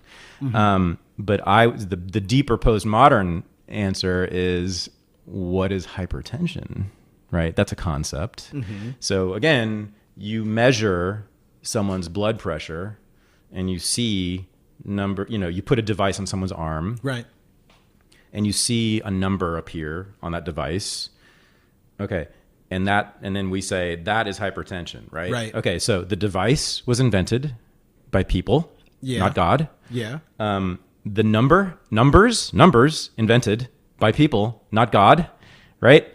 And the concept of hypertension also invented by people, not God. Each one of those things was an interpretation invented by particular people at particular times. Now, okay, so does that mean when I go to the doctor and he tells me I have hypertension, I ignore him and say, I'm a French postmodernist. I don't care what you have to say, doctor. No, of course I do, because I operate within this particular map, I like to say, right? That people have drawn, right? Around all these points of light, all these sensory perceptions, right? We've said, this is a tree, that's a black guy, this is hypertension, right? Hypertension will tend to lead to bad things later in life, right? So that's the world I live in. So like when I get an airplane, I don't say, oh, this could be an airplane or it could be a duck. It doesn't. No, I choose to live in the world in which I share the interpretation of others that what's happening right now is that this tube is lifting up off the ground and taking me to another city. But it's more than just sharing interpretations. I mean, these are interpretations or abstractions about the world, to use the word that I was using earlier, that are useful in helping us live exactly in this reality. That's the more right? important thing to say. So they right. are, in fact, yes, it's a machine invented by people. And there are numbers, a numerological system invented by people. Useful but actually giving us useful information about the world. Useful in the world that you and I live in. Yes, and absolutely. and also, but more importantly, choose to live in. I mean, we don't have to live in that world. In a way, No. but in a way. But I mean, I'm talking about sort of the fundamentals of reality, like the plane lifting off the ground. Like you can imagine things however you like, but the fact of the matter is, like, gravity and propulsion. No. Like these are things. No, you're not understanding me. Okay. See, no, those are not things. Well, they are things. They're not. No, they're not separate. They're not separate from human. Okay. They're not separate from human consciousness. I understand what you're saying. Yes. I mean, I'm just saying that is the position. Now, I'm a radical. This is radical relativism. Yeah. I get you. Right. So that is the radical relativist position. Yes. And even, there are, among academics, there's some of us, even in academics, among academics, it's a minority position. But, anyway, that's what I'm saying. That everything is text. Everything is interpretation. There is nothing outside of human consciousness. Kind of. So Ayn Rand, the A is A. Objectivism, her Yeah. thing. I haven't read her, but I've heard. Especially if you're going to be critical. I know. No, I'm not. I know. But I've had arguments with people, Ayn Randian people, who bring this up, and they're, oh no, of course not. And I'm like, anyway. This is one of the reasons I don't identify as libertarian. The metaphor of the spaceman is what comes to mind. And you may have heard this before, like the astronaut who lands on an alien planet. This is from Rand. It's from like a speech she gave at West Point, if I'm not mistaken. Which is weird that I remember that. But an alien lands, an astronaut lands on an alien planet. He sort of wakes up from a stupor and is looking at his instruments and the cockpit, and they are telling him all sorts of things about the world. He doesn't know if he can trust them anymore. Are his instruments still working on this alien planet? Does any of this matter anymore? He just sort of sits there and he's waiting, and he starts to see this creature approaching. And he says, you know what?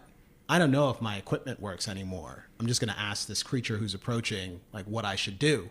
And of course, the story ends, and perhaps not of course, but the story ends with her saying, and he was never heard from again.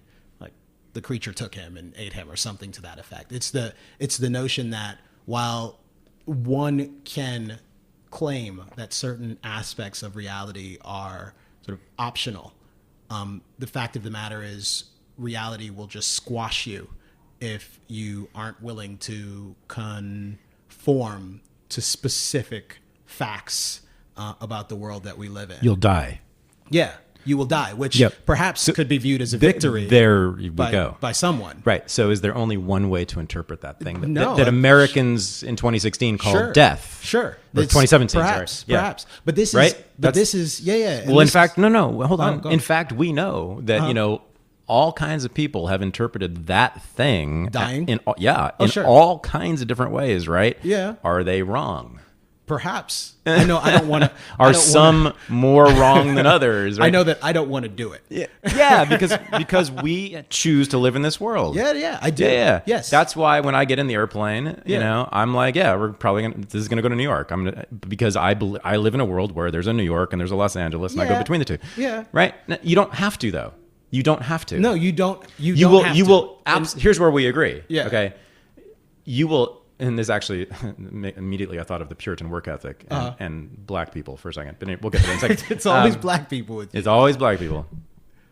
You will absolutely fail miserably in that world if you choose to think that this airplane could be anything. Yeah. Right. Yeah, of course. Yeah. Yeah. Or if you choose to ignore the doctor who tells you have hypertension because, oh, well, that's just a social construct, doctor. Yeah. You're correct. It's a social construct, but you've chosen to live in this world, right? In which hypertension equals heart attack equals death, which is bad, period. It's not reincarnation like other people have thought, right? Mm-hmm. Right? So people who believe in reincarnation could actually welcome the hypertension. But it matters whether or not they're actually reincarnated. Like they may believe that they are. You can't prove. You can't prove that they're wrong. Sure, I can't. You cannot. No, I can't prove that it didn't happen. Right? I can't. Mm-hmm. But I'm saying if they're not right, like that matters. Like it matters, right? Yeah, I think you want to get out of the business, both as a libertarian and as a. What are you on race? What do we call you? I'm racially. Sometimes it's racially agnostic, but I don't know that that's quite race right. Skeptic or something. I mean, someone who wants to be liberated from tribalism and racial categories. Definitely a racial skeptic. Yeah.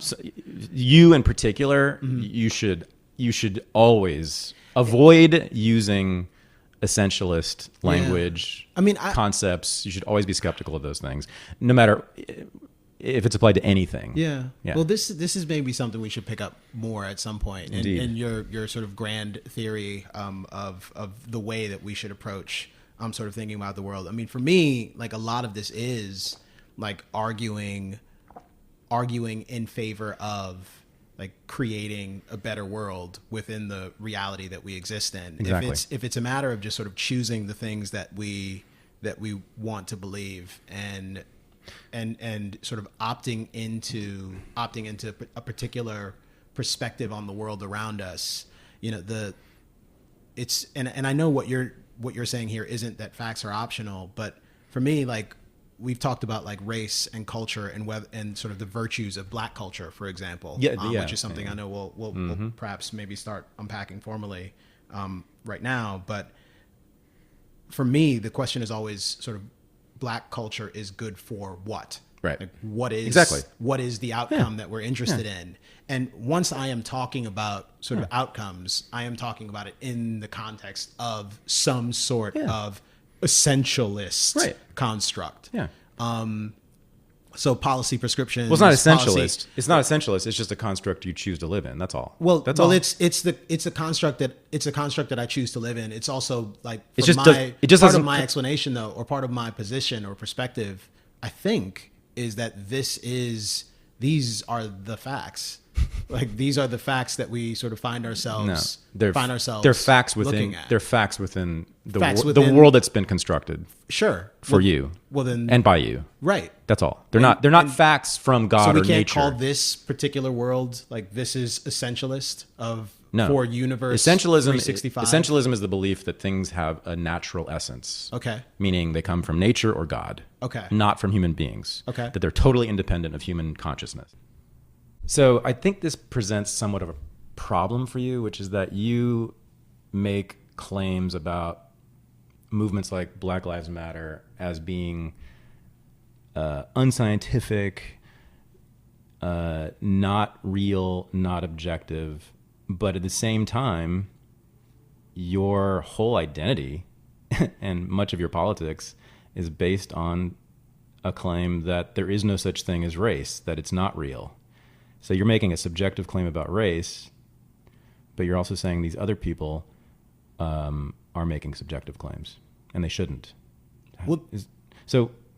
What's real and what's not, Camille? Well, there's two different things. I mean, I don't even know that the claim that I make about race sort of is narrowly about whether or not it's sort of biological or genetic, which is something that we talked about a little bit earlier.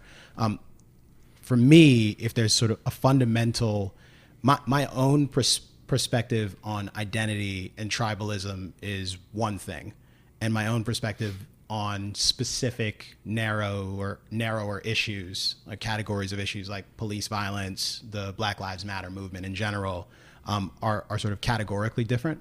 And I approach those in a different way. So I don't need to bring any of my anti-tribalist baggage with me necessarily when I go to engage the Black Lives Matter activists. Oftentimes, I just approach that from the perspective of, if I can have this conversation about this issue, say mass incarceration, for example, which we teased at the front end of this conversation, if I can have this conversation in a meaningful and useful way, if I can understand the problem, if I can understand potential solutions, and perhaps even implement those solutions and alleviate the problem without bringing race into the conversation, I should probably do that. If race is being introduced and it is not actually clarifying, it is only obscuring or confusing, it is almost certainly not helpful. And oftentimes that is what I find with the folks on sort of the Black Lives Matter side. Add to that, that not only are they sort of paying attention to race at the expense of other important, and I would argue more fundamental issues, they are often making claims that within this particular universe that we inhabit, on this particular Earth, not Earth 365, but Earth 616 from the Marvel universe. On this particular Earth, there are facts about the universe that we live in, and the number of police shootings is something that is mostly knowable. And the fact, for example, that the number of Black people shot, right, the percentage, yes, it is out of proportion demographically speaking. But that is only in the broadest sense. Like when you actually take into account like rates of violent crime, et cetera, things start to look a lot different. And that nuance matters. So that's the two sort of categories of things. The first is understanding the problem and fixing it, absent introducing the complication of race into the conversation. And the second is the specific claims that they are making about race as it pertains to any number of issues are often wrong. Or often at least highly debatable, but for them it's everything. For them, assigning blame and attributing motivations to the people who are doing these things is the most important thing, and it's far from the most important thing to me. Winning is the most important thing to me. Like changing the things that are broken is the most important thing to me. Yeah, so, it's interesting. I think I may have mentioned this to you before, but your thinking about this actually reminds me of a Marxist professor at Columbia. Oh, no. Yeah, no, who you should read. Her name's Barbara Fields.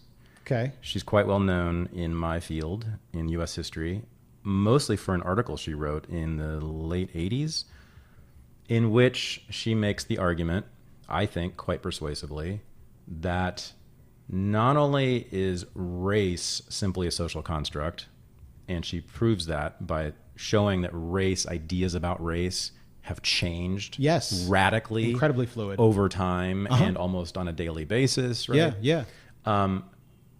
Also, and this was the more provocative argument she made, and I think this is very relevant to what you do in your critique of Black Lives Matter and other sort of Black political figures, is she makes the argument, I think also quite persuasively, that many historians have treated race, ideas about race, and racism, a set of ideas about race, an ideology of race, as being historically independent, as having sort of the kind of a supernatural power. Yes. They treat racism as this thing that sort of exists apart from human consciousness and history. It floats above the world and comes down and does bad things whenever it wants to. It's like an evil god, right? And so that, and she's totally right. Many, many histories of, for instance, slavery would make the argument, some still do, that slavery was caused by racism. Which is ridiculous. So if you think about that, and she says this in the article, it's as if, that argument suggests that these white people had this idea that they hated Black people, and therefore they got in boats, sailed them across the Atlantic Ocean, rounded up a bunch of Black people in Africa, and brought them back to the United States to live with them, live next to them, have them in their house, on their land. It's the most absurd thing ever. Of course not. Slavery was a response to a need for labor. Right. Yeah. And then ideas about race and racism was invented to explain this thing. justify it. And well, whether invented or expanded, right?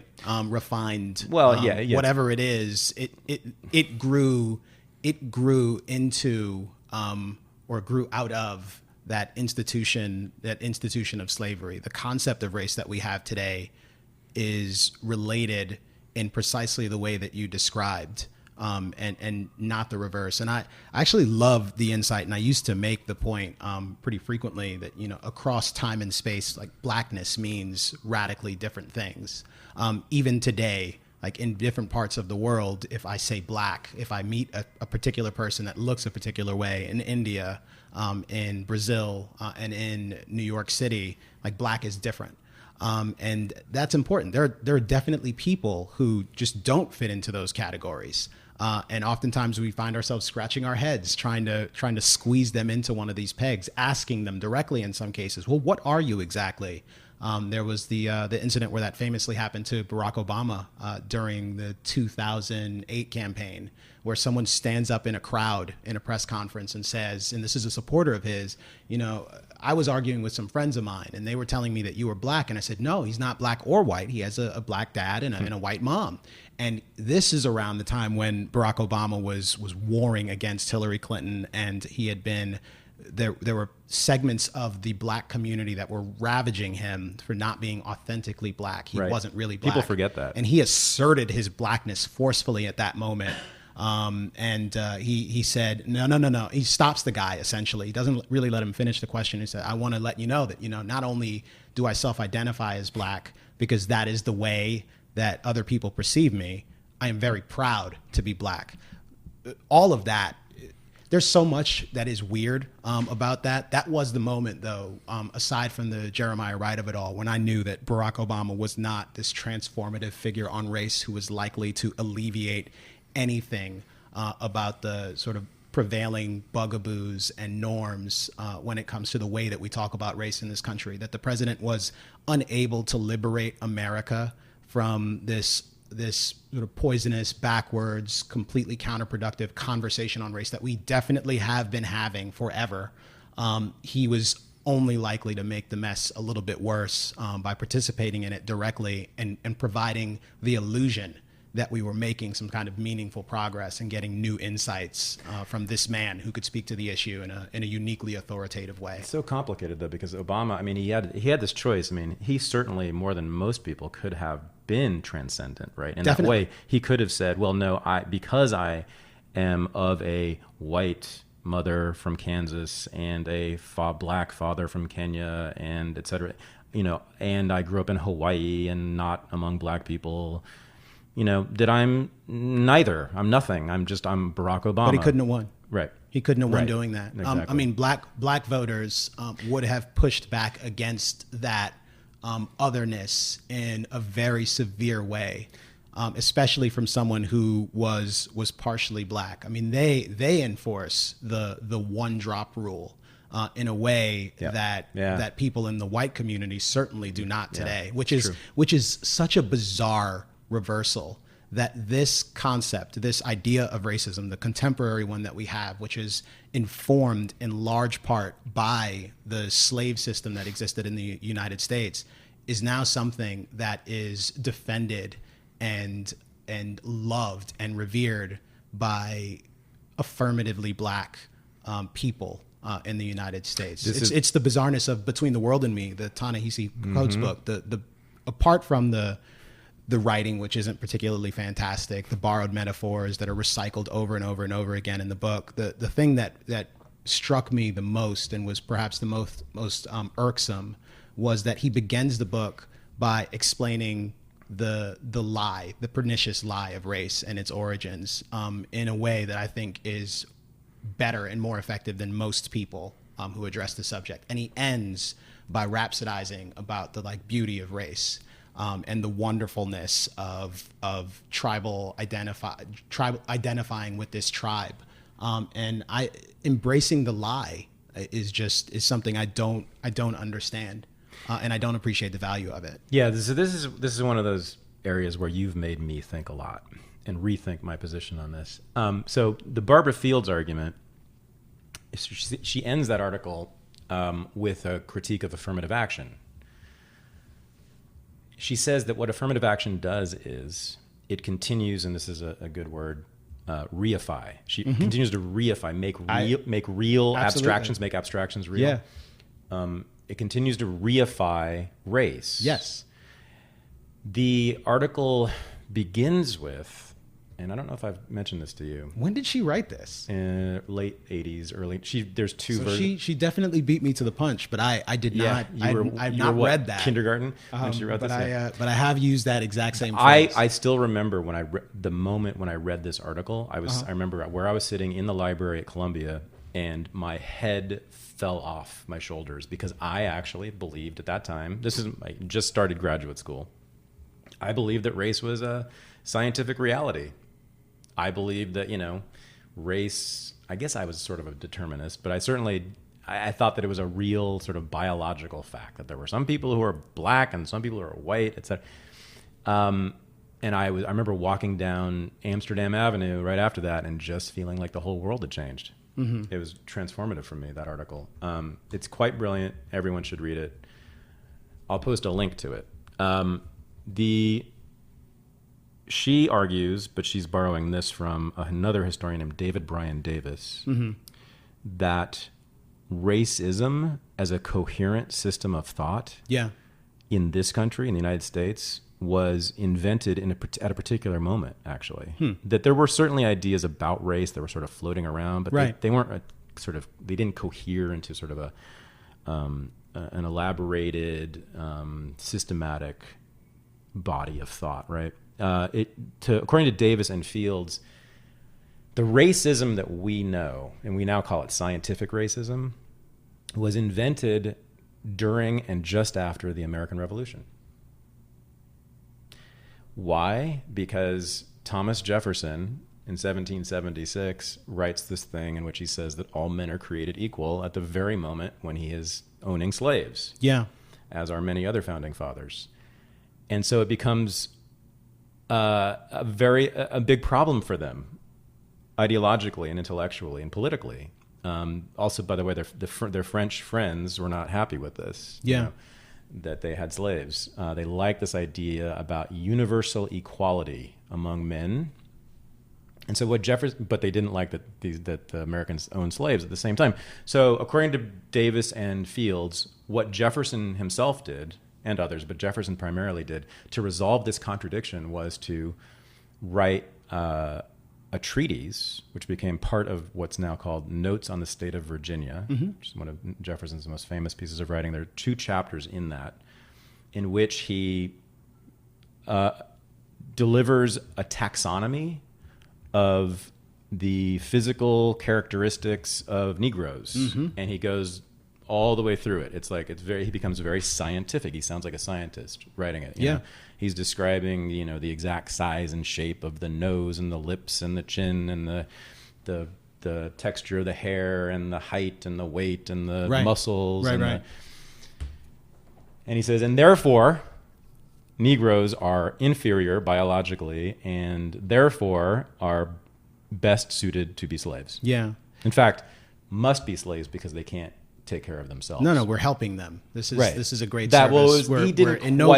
We're making them noble in a way. That idea was developed a little bit later. He didn't quite go there, but he certainly he opened the door to that. No, I think it's a super interesting observation, and it's so. Odd. But let me just finish. So what Fields does is she says that what affirmative action is doing, it is simply continuing. Oh, that's right. This very destructive, pernicious set of ideas that Jefferson and his ilk began. Right. Scientific racism. It treats race as if it's a reality when it is not. Right. And it's interesting, and it's worth nodding toward the best sort of version of the rebuttal, or at least the direction in which the rebuttal would come from, because I'd be interested to hear if she had a response to this, and that rebuttal would probably go something along the lines of, well, yeah, but it's all the historic injustice that we're trying to make up for now. Yeah. It's the extraordinary disadvantage that these generations of people have been sort of placed in. We need to do something about it. It's the ill-gotten gains of the people who came before. And it's the fact that these other folks never had an opportunity to build wealth for themselves. And I have a response to that, which I'll offer in a moment. But to take a quick step back, it's funny, as you mentioned this, I started to think about the progression of my own thinking on these issues, which is definitely runs parallel to my sort of delving deeper and deeper into like very weird and weird as in unusual strains of like thought on the political spectrum, specifically like anarcho-capitalist, like libertarian stuff. Right. I remember actually reading something from Michael Levin, who is like a guy who writes stuff is that you'll find at Mises's website. And there was an article there called How Philosophical Errors Impede Freedom. And that is where I sort of encountered the concept of reification in like an academic context, specifically about kind of economic models and things like that being taken too seriously. And once they're taken too seriously, doing damage to the universe in all sorts of ways, which for me, when I read that, like race was the thing that came to mind. Also of note, and this is a bit of an aside, Michael Levin also wrote a book called Why Race Matters, which I found in the library of the Mises Mises while I was there, which that is a different topic for another day. We can revisit that later. But sort of, relatedly, the other concept that comes to mind as you talk about Jefferson and Notes on Virginia is scientism, which is something that we actually get from Ludwig von Mises himself, right? Who is a guy who was not at all racist. In fact, was warned against both scientism stuff. I think that was Mises and not Hayek, but it could have been Hayek too. Hayek also did a lot of that work. But Mises warned against polylogism, which is the perspective that different groups of people actually think in different ways. That for him, like we are all humans and we have the same cognitive So this process. is where I get off the train. Yeah. So you may not agree with that, but I'm just saying that that's his perspective. Right. The related perspective though, with respect to scientism is, and scientism is one of like the great dangers of modern society. It's the fact that there are all manner of ideas that are presented to us in seemingly sophisticated ways. There are like numbers associated with them. There are formulas and models. There are experts that study this kind of stuff exhaustively, any particular subject exhaustively. And it gives you the veneer that what's being done here is precise science. So when Thomas Jefferson gives you the taxonomy of blacks and says, oh, this is, wow, he's really thought about this. He's given this a great deal of, look at all the specificity there, that scientism can have all of the appearances of science, all of the trappings and not be science at all. Yeah. And both reification and scientism are sort of things that I am always on the lookout for. That's all. So the word I've been using is essentialism. That's all essentialism, what you're talking about. This is why I have said that if your interest is human liberation, you need to be an anti-essentialist. Yeah, so long as we can do everything. For me, it's like I'm operating in the bounds of Earth 616. Like I have to have some like rules that are agreed upon in some way, shape, or form in order for us to have meaningful conversations about policy in the United States of America or on, again, this particular planet. I guess all I would say is that according to modern or contemporary scientific standards, race has not been proven. Yes. Right? Okay. So mostly. Or it's very difficult to do that. And right? it does not conform to our lived experience. I think that is perhaps the most important point. Yeah. Like whatever the concept of race is, right, that doesn't conform according to our generally accepted rules, right, of science now. It's very difficult to prove that race determines anything or is in a meaningful category at all, right? Well, Yes, generally speaking. I mean, in the physical world. Yes, physically. Yeah. Biologically, right. Genetically. Of course, we have ideas Yeah. about race that causes us to do things. That you we understood why structure it our was. lives around. We make choices about it. Exactly we right. set policy according to these Yeah. ideas and however crazy they are. And by Which the way, is this is the sort of level of technical detail that I get into when I would meet people and we would immediately start the conversation. Well, how you can't be black? What you mean race ain't a real thing? Like the conversation like gets caught, but you respond to it, right? But you see it, right? And all of that is fine, and I'm interested in it. So the thing is, yeah. you know, when people see you in America, you know, I mean, when Americans see you, Yes. you're black to them, and there is no getting around that. get it. There is.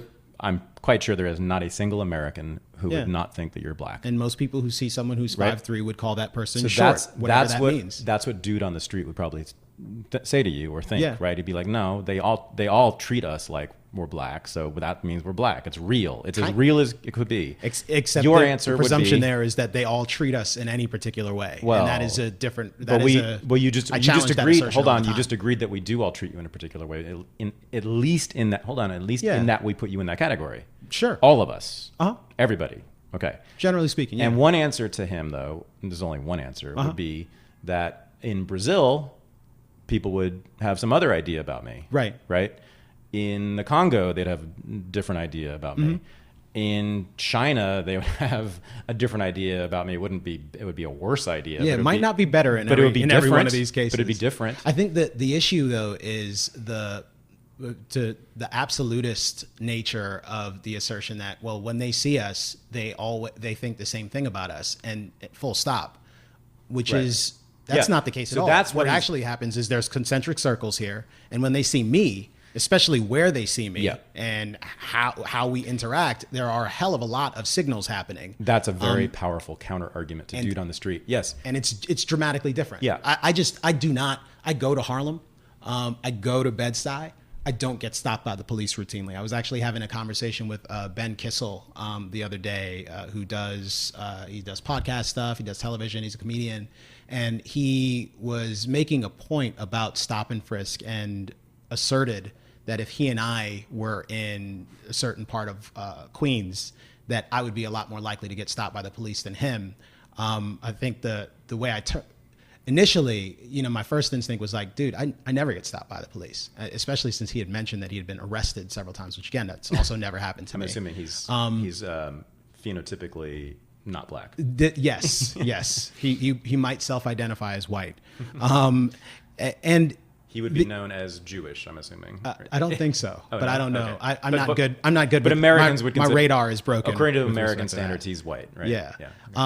I suppose the other side of that, though, and this is perhaps a little less interesting and perhaps a little unfair, is if you actually caught him in certain parts of Queens or Harlem and he was white, he would be particularly likely to get stopped because he ain't supposed to be around there. So the presumption would be that if you're here doing something He'd you be shouldn't stopped be by doing. the police, you mean? Yeah. Oh, because he's a dealer or he's a buyer. Yeah. He's a buyer. Yeah. or something. Yeah. Like something's not. What are you doing here? Right. It is a thing that happens. Now, granted, it's different, but it happens. But like I said, it's not entirely fair to lob that at him. But at any rate, there is you're one of the things that you intervene against is this assumption that not only do all Americans categorize you as black, but that we all have the same ideas attached to that category. Right. Yeah. Right. And that, I agree with you, Yeah. varies tremendously, right? Even among, name a specific demographic, Upper West Side, white liberals. Right. Even there's probably going to be, pretty wide range of Absolutely. ideas about what it is to be a black person. And I'm sure they're all, I know they're all conflicted about those ideas themselves, and what should I think and what's right to think and what do I really think and am I a good person for what I think? And all white people, I'm going to just do this. I'm just going to conflate all of them and just generalize because it's totally true. Go for it, Thad. I'll call you on it if I'll you're tell wrong. you, I mean, I've seen no counter evidence. Are still an anecdote. It's something that I find that this is one thing black people in the United States generally don't quite get and I don't blame them. I wouldn't get it either. But it's that white people there's a lot of conflict. There's a lot of internal turmoil. And the more left-wing you are, the more conflict there is internally. You mean like personal conflict? Yeah, like okay, so they are conflicted. What I just described, yes. the sort of internal doubt and guilt. I've had ideas about black people that are not okay.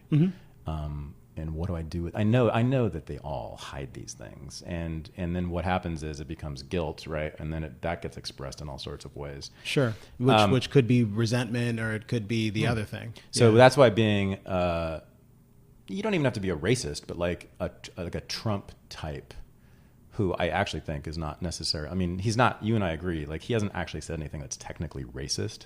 But he may have at some point, but most of the things that people have gotten excited about publicly, I've not seen it. I haven't seen it. Yeah, nothing that's technically racist. But what he has done is said things that one is not supposed to say. Yes, about race and about particular groups. Breaks the taboos. And he doesn't have the filters that the Upper West Side liberals do. Right. That's one of the reasons he drives them crazy. He's less conflicted, I think. Right. I think that's evidence that he's less conflicted. He's less guilty. He doesn't have white guilt. Huh. Yeah. No, I'd say that's true. That is absolutely what's going on. I'd say that's true. And he does. And for people like that, I don't know if, the radar is broken or what, for whatever reason, they can't seem to pick up on, or are just not interested in the cues that society gives out for the proper way to talk about these things. Because it is definitely the case that he tries to nod towards. He sort of has concepts. Like social Asperger's or something, right? He doesn't. Yeah. He wants to talk about the same issues. He wants to talk about helping black folks, and the way he wants to do the race pandering. The way he does it is so transparent and crude and so off note that it often lands as that's racist. That's interesting. Saying that the inner cities are a mess. And that you want to help fix them, that black people have been neglected in this country, that is a message that black politicians, that Democrats who are of all races have been selling forever and ever and ever. To have them respond forcefully to a man who comes out and gives them their message in a slightly different tone, with a different cadence, with no attempt whatsoever to nod towards sort of the black, and he uses the pastoral African Americans. Yeah, the African Americans love me. Yeah, that's racist. No, I mean this is the sort of watering down of the accusation of racism, without the implications of being labeled a racist being watered down at all. There's a book, I haven't read it, but I've heard about it. It's written by, and I forget her name, Elizabeth Lash Quinn. She's Christopher Lash's daughter. She's a professor, I think it's Syracuse, written several years ago, and she's from the left, but the book is an argument that what the left has done over the last 20 to 30 years, sort of post-civil rights, is to make critiques of racism into a system of racial etiquette. That's really what it's been reduced to. Totally. That's what all the concern is about now. Rather, we are now much more concerned about not using the before African Americans than addressing particular, policies. Signaling, for instance, right? Yeah. Right. So it's all about exactly. So it becomes like a lifestyle. Right. Part of your lifestyle is that you have the correct ideas and correct ways of talking about black people. Yeah. It's horrendous. This is the world I live in, man. It brings to mind John McWhorter's sort of church of anti-racism analogy, which there is no heaven. There is no hell. We live in hell. Yeah, it's all hell. But there is sort of the constant reminders that you are full of sin. And you need to say as many Hail Marys as possible. You need to show sufficient deference and respect to all of the leading lights, the saints, the spokespersons, the priests, the high priests in Ta-Nehisi Coates' case. It's the only person John I'm going Lewis to name. Has to be correct. Yes. You have to do these things. And if you don't, then you are a heretic. You are the sort of person that we are interested in burning at the stake. But it's even more that church analogy just works. Yeah, totally. Really, really. But it's well even more. there. But it's even more trivial stuff than that, right? Sure, absolutely. It is that the fact that Trump said the African Americans, yes, discredits everything that proceeds from those right. words, right? Everything he says after that right. is tainted because he used the wrong word. Yeah, that's totally right. So there we go. Here's where Kmele Foster really made his name in media. Oh boy, a couple of years ago. Is that right? When you had your show, on Fox Business called The Independents. What are we going to talk about? You had a clip. I mean, not a clip. There was a segment, which I think is now known as the nigger segment. No, it's the N-word segment with anyone else. Oh, I know it's known as the N-word, but you yes, want it the to nigger, be called the nigger segment. You wish, you're angry actually that it's not called the nigger segment. I'm annoyed. It's not anger. You're pretty angry. I think it's a. See, there you go, Thad. We angry. No. I am annoyed. I do think this is another one of those things where there's like a band, right? In the worst case, it could be like it's an indication of something that is fundamentally wrong with society, where we have these aggressively enforced double standards about language policing, the signaling, and in the sort of least important case, there are people who think about these things in all the right ways, but just have weird foibles about using the word nigger in any context. Because they are afraid in many cases, but also for because good it reason. just makes them feel uncomfortable. Yeah, but sometimes, I mean, I've seen You have to grant. like on our friends, it is dangerous. Yes, you especially can get in trouble now more than ever. But even hearing me say it, like I have seen people grimace. Oh yeah, because I will use the word. Well, also you use the ER. Yeah, well, I also there's not really a difference. It is silly. Like it is no seriously. Like in hip hop music, like occasionally you hear my niggas, and other times it's that nigga. Like and I don't know that it's really that different. It's well, I mean, I think whatever. Your major point is that intent is everything, yes, right? Yes. So it depends on what you mean by what you yes. intend The other day, by I was using this word, trying to say that context, circumstance, and convention are all, and I take the three of them together, like the whole combination of the three, which is to say that convention we can break from convention and establish a new convention. And the fact that there's one convention for Black people, that we can casually use this word to refer to one another as friends or enemies. Yeah, right. And that in another context, someone else can't. It reminds me of this story from some weeks back of the kid that was kidnapped. People on Trump supporters were calling this the BLM kidnapping, which is heinous and stupid. Right. But the 4 Black kids who kidnap a mentally challenged, I believe, white kid and are torturing him. There was a media account written about the kidnapping in which they described the events as follows. A young man was kidnapped and tortured by people who continued to refer to Trump, and he was called a nigger over and over and over again. And I thought to myself, yes, that is entirely true. It is also entirely misleading. What was actually happening was, yeah, nigga, we gonna fuck you up, fuck white people, fuck Donald Trump. That is a direct quote. Well, I think your point is right that they didn't identify them as Black. Isn't that it? No, they did not. Right. But that like gives one the perception that the victim was in fact Black. The perpetrators were in fact white. When it's reversed, they always identify the race of the perpetrators and the victims. Right? Yes. Especially and if it's a cop involved, of course, that's the first thing. It's the first word in the headline is white. Yeah, this was all an attempt for me to get to make the point that I am making everywhere I go and every chance I get about sort of facts and context and narrative. So what would you would rather there be no racial identification in these cases, or that they be consistent and always identify? I mean, I don't know that. So there's two things. I want consumers of the news, consumers of the media, to be more aware of what is happening, like when context like that is provided or when it's omitted. And I want them to be boundlessly skeptical within sort of the sphere of reason. Like you can accept facts when they're presented, but ask questions Earth about 616? Earth 616. Okay. Yes, on Earth 616, like within our parameters. So you are persuadable, but you're skeptical. You ask questions. That's the first thing. And then with journalists, I want them to be aware of the fact that they are making these conscious decisions to include race when it is helpful to make the story more salacious, because we know that the particular combination of white cop, black person is it works. It works in a way that the other combination just doesn't. Well, there's an implicit claim. Yes. In that headline. Absolutely.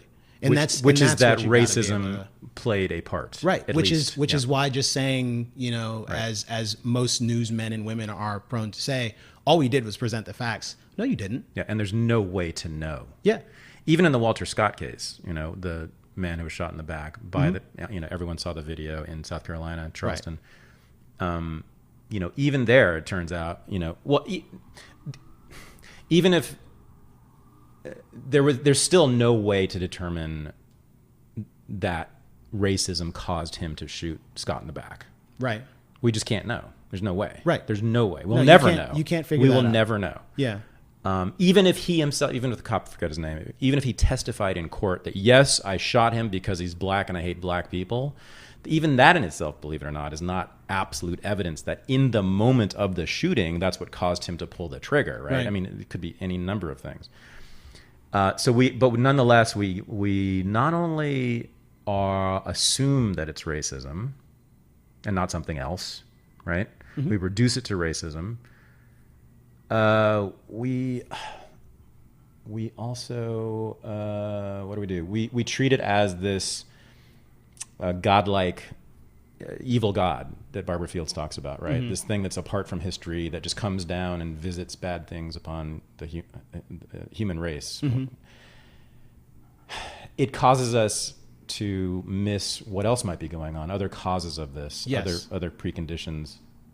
So Walter Scott, I mean, we talked about this on the Fifth Column podcast, but it turns out that it's quite possible that that police officer was actually following the rules established by the state and federal law, I believe, that an officer is obligated to use lethal force against a person who has taken their taser.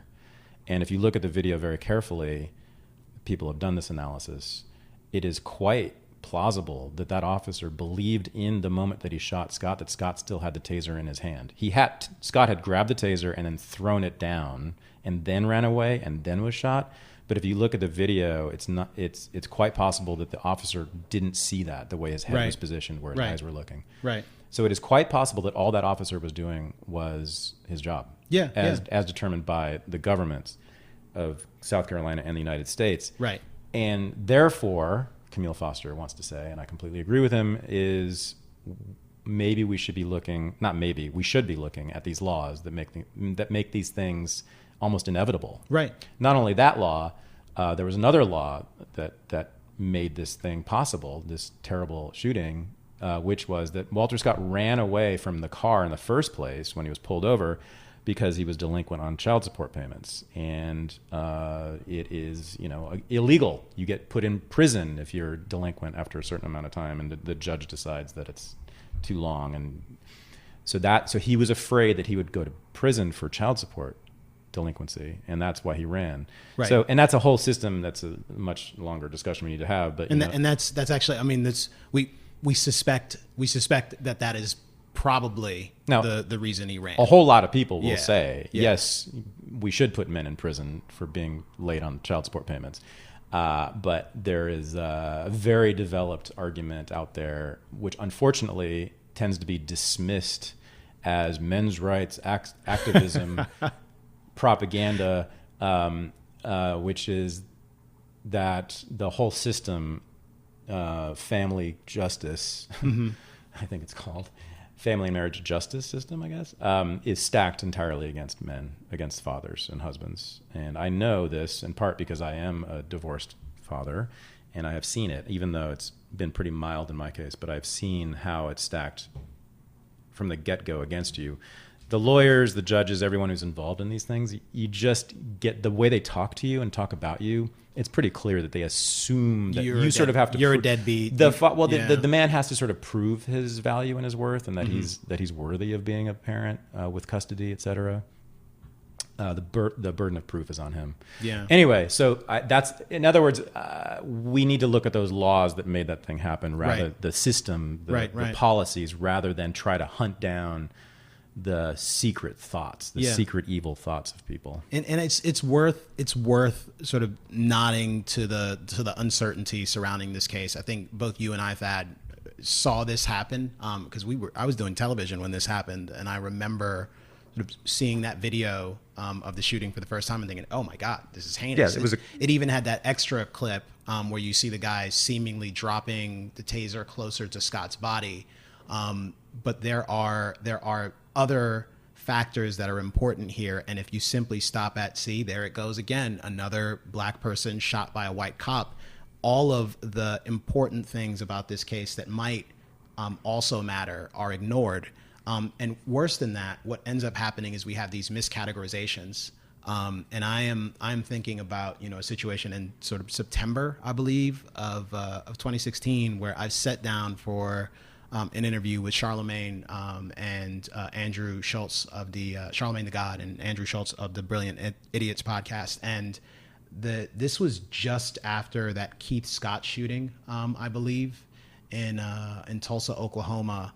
And if you remember, in that particular week, we actually had two guys get shot. It was Keith Scott in Tulsa, Oklahoma. I'm looking at notes here. I don't just remember all these people. And Terrence Crutcher in Tulsa. No, Keith Scott was in Charleston, South Carolina. Terrence Crutcher was in Tulsa, Oklahoma. Terrence had just been shot. And this was the video where there is a cop in a helicopter that can be heard. And you can't hear the dialogue of what's happening on the ground. You can only see, sort of from the helicopter's view, a black guy that has his hands up, occasionally puts them down, but is walking back to his car, we presume, and is subsequently shot by the police officer sort of close to his car as he's putting his hand on the door. And you can hear a cop say, he looks like he's on something. I don't know. Looks like a bad dude. And that's all you have. And at that point in time, that is all I saw. And I saw that and I heard that and I said, what is going on here?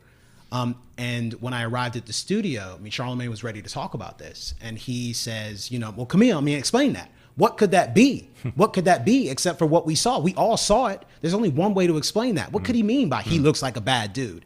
And I said, at the time, rather restrained, and some people I'm sure today still think it was a dodge. Dude, I don't know all the facts of that case. You don't know all the facts of that case. I think we should probably wait and see, and we'll find out what comes out here. And you were being a coon. Well, yes, I wasn't accused by him of being a coon. Charlemagne is a good dude. Many people did. We can talk. Yeah. Lots of people accused me of being a coon. But just despite the fact that I was there to talk about all the things that I care about, like police reform, and the fact that I don't want to rush to judgment on this case, because I think rushing to judgment on this case, making it the cause du jour, and ignoring any number of other sort of important fundamental things that we ought to be focused on is a problem. And as it turns out, in that particular case, he was on PCP. He'd been non-compliant when this cop who was in the helicopter, one of which was married to the cop that was down on the ground, said, it looks like a bad dude, seems like he must be on something. He was actually responding not merely to what he had seen, but to reports from the officer on the ground that he was privy to, in which she had communicated that he was being non-compliant, that he wasn't responding to requests that were being made. He was going back to his car and trying to get inside it when she was telling him to get on the ground. Like this is the context that is missing from the initial narrative. And sometimes when context is missing, it's because the reporting is just bad and they have obscured certain details, not deliberately necessarily, just because they're looking, their subjective assessment. And other times it's because they're just not available yet. And in this particular case, it wasn't available, but it's a problem when people aren't interested in going any further because they've got their predisposition is to believe this thing about race and cops. So, yeah. So I was listening to that interview, and when you said that, I immediately thought, Camille, you got to say something else. Because when you leave it there, and I've told you this, sometimes you leave your critiques there. You're right that it could be something else other than racism. But you have had a tendency to leave the critique there, and that leaves you open to being called a black conservative, right? Not just a coon. The more sophisticated way of saying this is that you have the black conservative critique, which has been, I'd say, generally that black people are at fault in these cases. In general, cops are generally doing the right thing, and what black people need to do is shape up, obey the law, follow the rules, and be like us. Yeah. Which is, that's been the black conservative, argument for a few decades now. Sort of beginning with Reagan, we started to see that with people like Clarence Thomas and Shelby Steele. Glenn Loury, for sure, has made that argument, still does. He does it very well, but that's his argument. That's where I love Glenn Loury, but that's where I differ from him. So you need to do this. Well, I do think you need essentialize it. Well, I'll tell you this: if you don't want to be called a black conservative, Yeah, if you want to be persuasive, this is what it's all about. No. Or if you don't want to be called a black conservative, that's sure. it. I mean, Okay. you can certainly be. I think you can be very persuasive by being called that is of less concern to me than whether or not I'm being persuasive. So the black conservative argument is persuasive, as a matter of fact. Yeah, but I want to persuade people to my perspectives. Yeah. But you're not. In everything else, and on every other issue, you're clearly not a conservative. You've described yourself as an anarchist, anarcho-libertarian, Anarcho-capitalist. Anarcho-capitalist. And those are very different things than conservatives. And I'm sure most of the people listening to this will understand that, at least to some extent.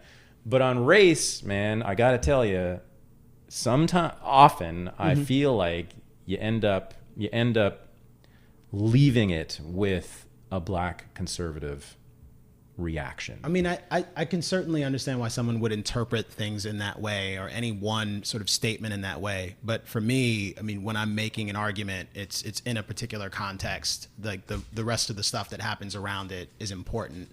And on that score, I had definitely made it clear and stated and restated, despite the fact that plenty of people weren't interested in hearing it, that I am very critical of the police and of law enforcement. I am strenuously in favor of reform. I think there is a great deal that is wrong with law enforcement. I think making this about race makes it less likely that we'll get things done, which is why I sort of left my critique at, we don't really know what happened here. It's impossible to say whether or not this is about racism. And I could sort of go further in trying to explain certain things. There's no doubt about it. You can always add additional qualifications and try to sort of nod towards people's sentiments. The truth is, though, that if I were to go further, that it gets complicated, which is another word that I use a lot. I mean, I think there's some layers here. I mean, the first thing that comes to mind is James Baldwin, and it's a quote that if anyone has heard me talk about this stuff before, it's likely you've heard me reference this. But it's this passage from The Fire Next Time where he talks about, and I can just read it for you. It's that sinners have always, for American Negroes, been white is a truth we needn't labor, and every American Negro, therefore, risks having the gates of paranoia close on him. Might be a good book title, Thad. The Gates of Paranoia? Yeah, or at least a subtitle. In a society that is entirely hostile and by its nature seems determined to cut you down, that has cut so many down in the past, and continues to cut more down every day. This was written in the 1960s. It begins to be almost impossible to distinguish between a real and imagined injury. He says fancied, which is perhaps better. I think that's important. And I think the sort of rejoinder to that from him was that one can very quickly cease to attempt to make a distinction between, again, that real and imagined injury. And what's worse is that when one usually ceases to do it, they don't recognize that they have. And that paranoia, the fact that this keeps happening, is a very tangible, in my estimation, component of sort of Black cultural identity. And I'm more likely to sort of address that than I am to address whatever other cultural pathologies. I know it's very loaded to use that phrase, may or may not exist within the Black community. Again, I think those things are very complicated. I think that most of the arguments that are made by Black conservatives are sort of insufficiently nuanced, and yes, make the sort of error of presuming too many wonderful things on the part of law enforcement, on not recognizing the role of the state broadly in creating the conditions under which people sort of find themselves, and not allowing for the fact that plenty of people are just responding to incentives. So it just becomes this sort of moralizing rather than being sort of really well-informed critiques of sort of what we find happening around us. So if I'm not a Black conservative, those are some of the reasons why I'll probably have to eventually write some sort of treatise like Hayek's Why I'm Not a Conservative that would sort of make sense out of all of that. But why I'm not a Black conservative. Yeah. Right. Unfortunately, you have to do that though. Because I'm not either one of those things. I don't self-identify as Black. I'm certainly not conservative. So quickly, is this right? I mean, Black conservatives and conservatives generally, their answer to things like shooting people in the streets is we need more cops and more aggressive policing. Right. And you need to respect the police. More prisons and tougher laws. Yeah. Yeah. And your answer, I am assuming, is that ultimately we actually need fewer cops, fewer laws, less aggressive policing, and maybe at the end of the road, since you're an anarchist apparently, maybe none of those things. Maybe no cops, no prisons, no laws. Yeah? I mean, at least move toward that. Yeah. So there is a whole world that one can imagine with respect to like what things would look like where there were men angels and there was no government whatsoever. I used to do a lot more thinking about what that world might look like than I do today. Like Milton Friedman's son, whose name is escaping me right now. David Friedman, yes, thank you, who wrote Machinery of Freedom, sort of imagines some of those potential worlds. And I think that's interesting. I think it's a cool exercise. I don't know what things would actually look like in a world where there wasn't any government. I'm not interested in sort of the abolition of laws. Generally speaking, some laws are important, like thou shalt not kill is entirely consistent with my crazy radical anarchist. But don't you want to at least reduce this? Absolutely, I want to reduce those in our lives. Absolutely, okay. Yeah. Right. So which is why I mean. So that's what there's so much stuff to do before I get to sort of there are no laws and there are no prisons. I'm not going to say you need to do this. Although I want to. You always do. Go ahead. Because I love to patronize Black people. I thought it was special. I thought it was unique to me. If you don't want to be a Black conservative, you're identified as a Black conservative, but I just wish you would, because I like the argument much better. I think I would suggest that you introduce that idea early, or immediately after your statement that so and so was on PCP when he got shot by the white cop. It wasn't the white cop doing the bad thing. Right. You then very quickly, I would say, after saying that, I would say you should go to the, I think maybe the cop shouldn't have been there in the first place. Well, look, this is the thing. Maybe there shouldn't be police helicopters over every city. The real question is like, what do you do? Like, what does a world look like? Maybe the police shouldn't have guns. What does a world look like where there are no police, but there is, a privately owned road and private security forces that are responsible for getting people who are completely inebriated and who have stopped their car in the middle of the street and are wandering around the streets and potentially let's say he's potentially violent. Let's say he even goes so far as to attack one of these people. Getting his ass shot is still a distinct possibility in that alternate universe. Yeah. And ending up in some type of prison is certainly still a distinct possibility in some other kind of universe. Or losing the privilege to drive on certain roads is certainly a distinct possibility in that other universe. So it's one of those things where the fact that he was on PCP certainly complicates the narrative, right?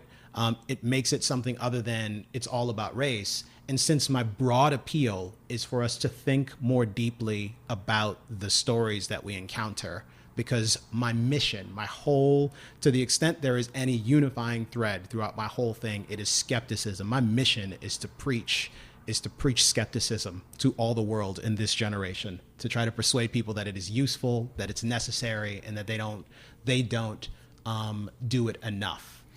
So remember how I first heard about you? You were talking about private roads. That appeals to a special and unique snowflake. Yeah, well, why aren't you? Well, we don't have time to go into this, but I guess I would like to see you sort of develop this idea about private criminal justice. Yeah, private security, which is happening, by the way, in I think Detroit. it's an interesting project. Dale Brown is doing that in Detroit. On Black culture, we're going to have to do another conversation because we have so much to talk about. I agree. So I'm thinking about your dad and his clothing, and I'm thinking about my love of Black culture since I was a kid. I'm thinking about my desire to be Black when I was a kid, and still got a little bit of that in me. You and Barack Obama. Certainly, I've always been a huge admirer of what we call Black working class culture, right?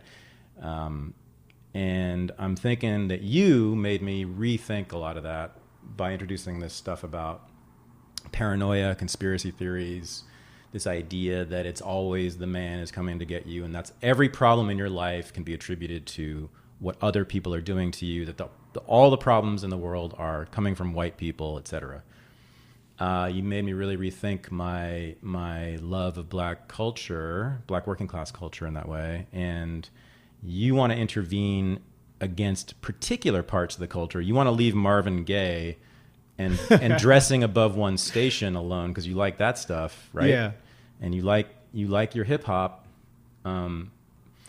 but you want to make a more sort of specific intervention and say maybe we should stop thinking so much about white people and what they do. Well, this will almost certainly be my closing statement. I mean, the real issue for me, and the same thing happens when people say to me, "Oh my God, your wife is such a beautiful Black woman." Marvin Gaye is remarkable. Marvin Gaye is so important and valuable, and his music is so transcendent and amazing that to refer to it and to talk about him as a great Black artist is a qualification that I don't think I'm particularly interested in. Like he's just amazing. And you can certainly talk about genres of music, but as I said, I don't think Black music is really a genre of music that's all that meaningful. It really does serve to qualify. It's the sort of thing that creates sort of Michael Jordans that just happen to wear different jerseys. And nobody really cares about sort of the 53rd Michael Jordan, who has all of these additional asterisks beside his name. You kind of only care about the top dog. Yeah. So that's why I do that. But the broader conversation about culture is next, and I look forward to it. Well, clearly you made some mistakes in your closing statement, which I will have to correct. I will have to correct in our next installment. But all right. Thanks so much, Camille. Thanks, Thad. All right, man. This was the Unregistered podcast, and I'm Thaddeus Russell. Our theme music was composed by Clint Partee, and our sound engineer is Gabriel Montgomery.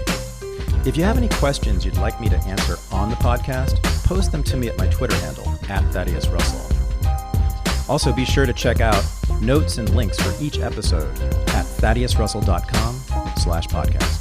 Thanks for listening.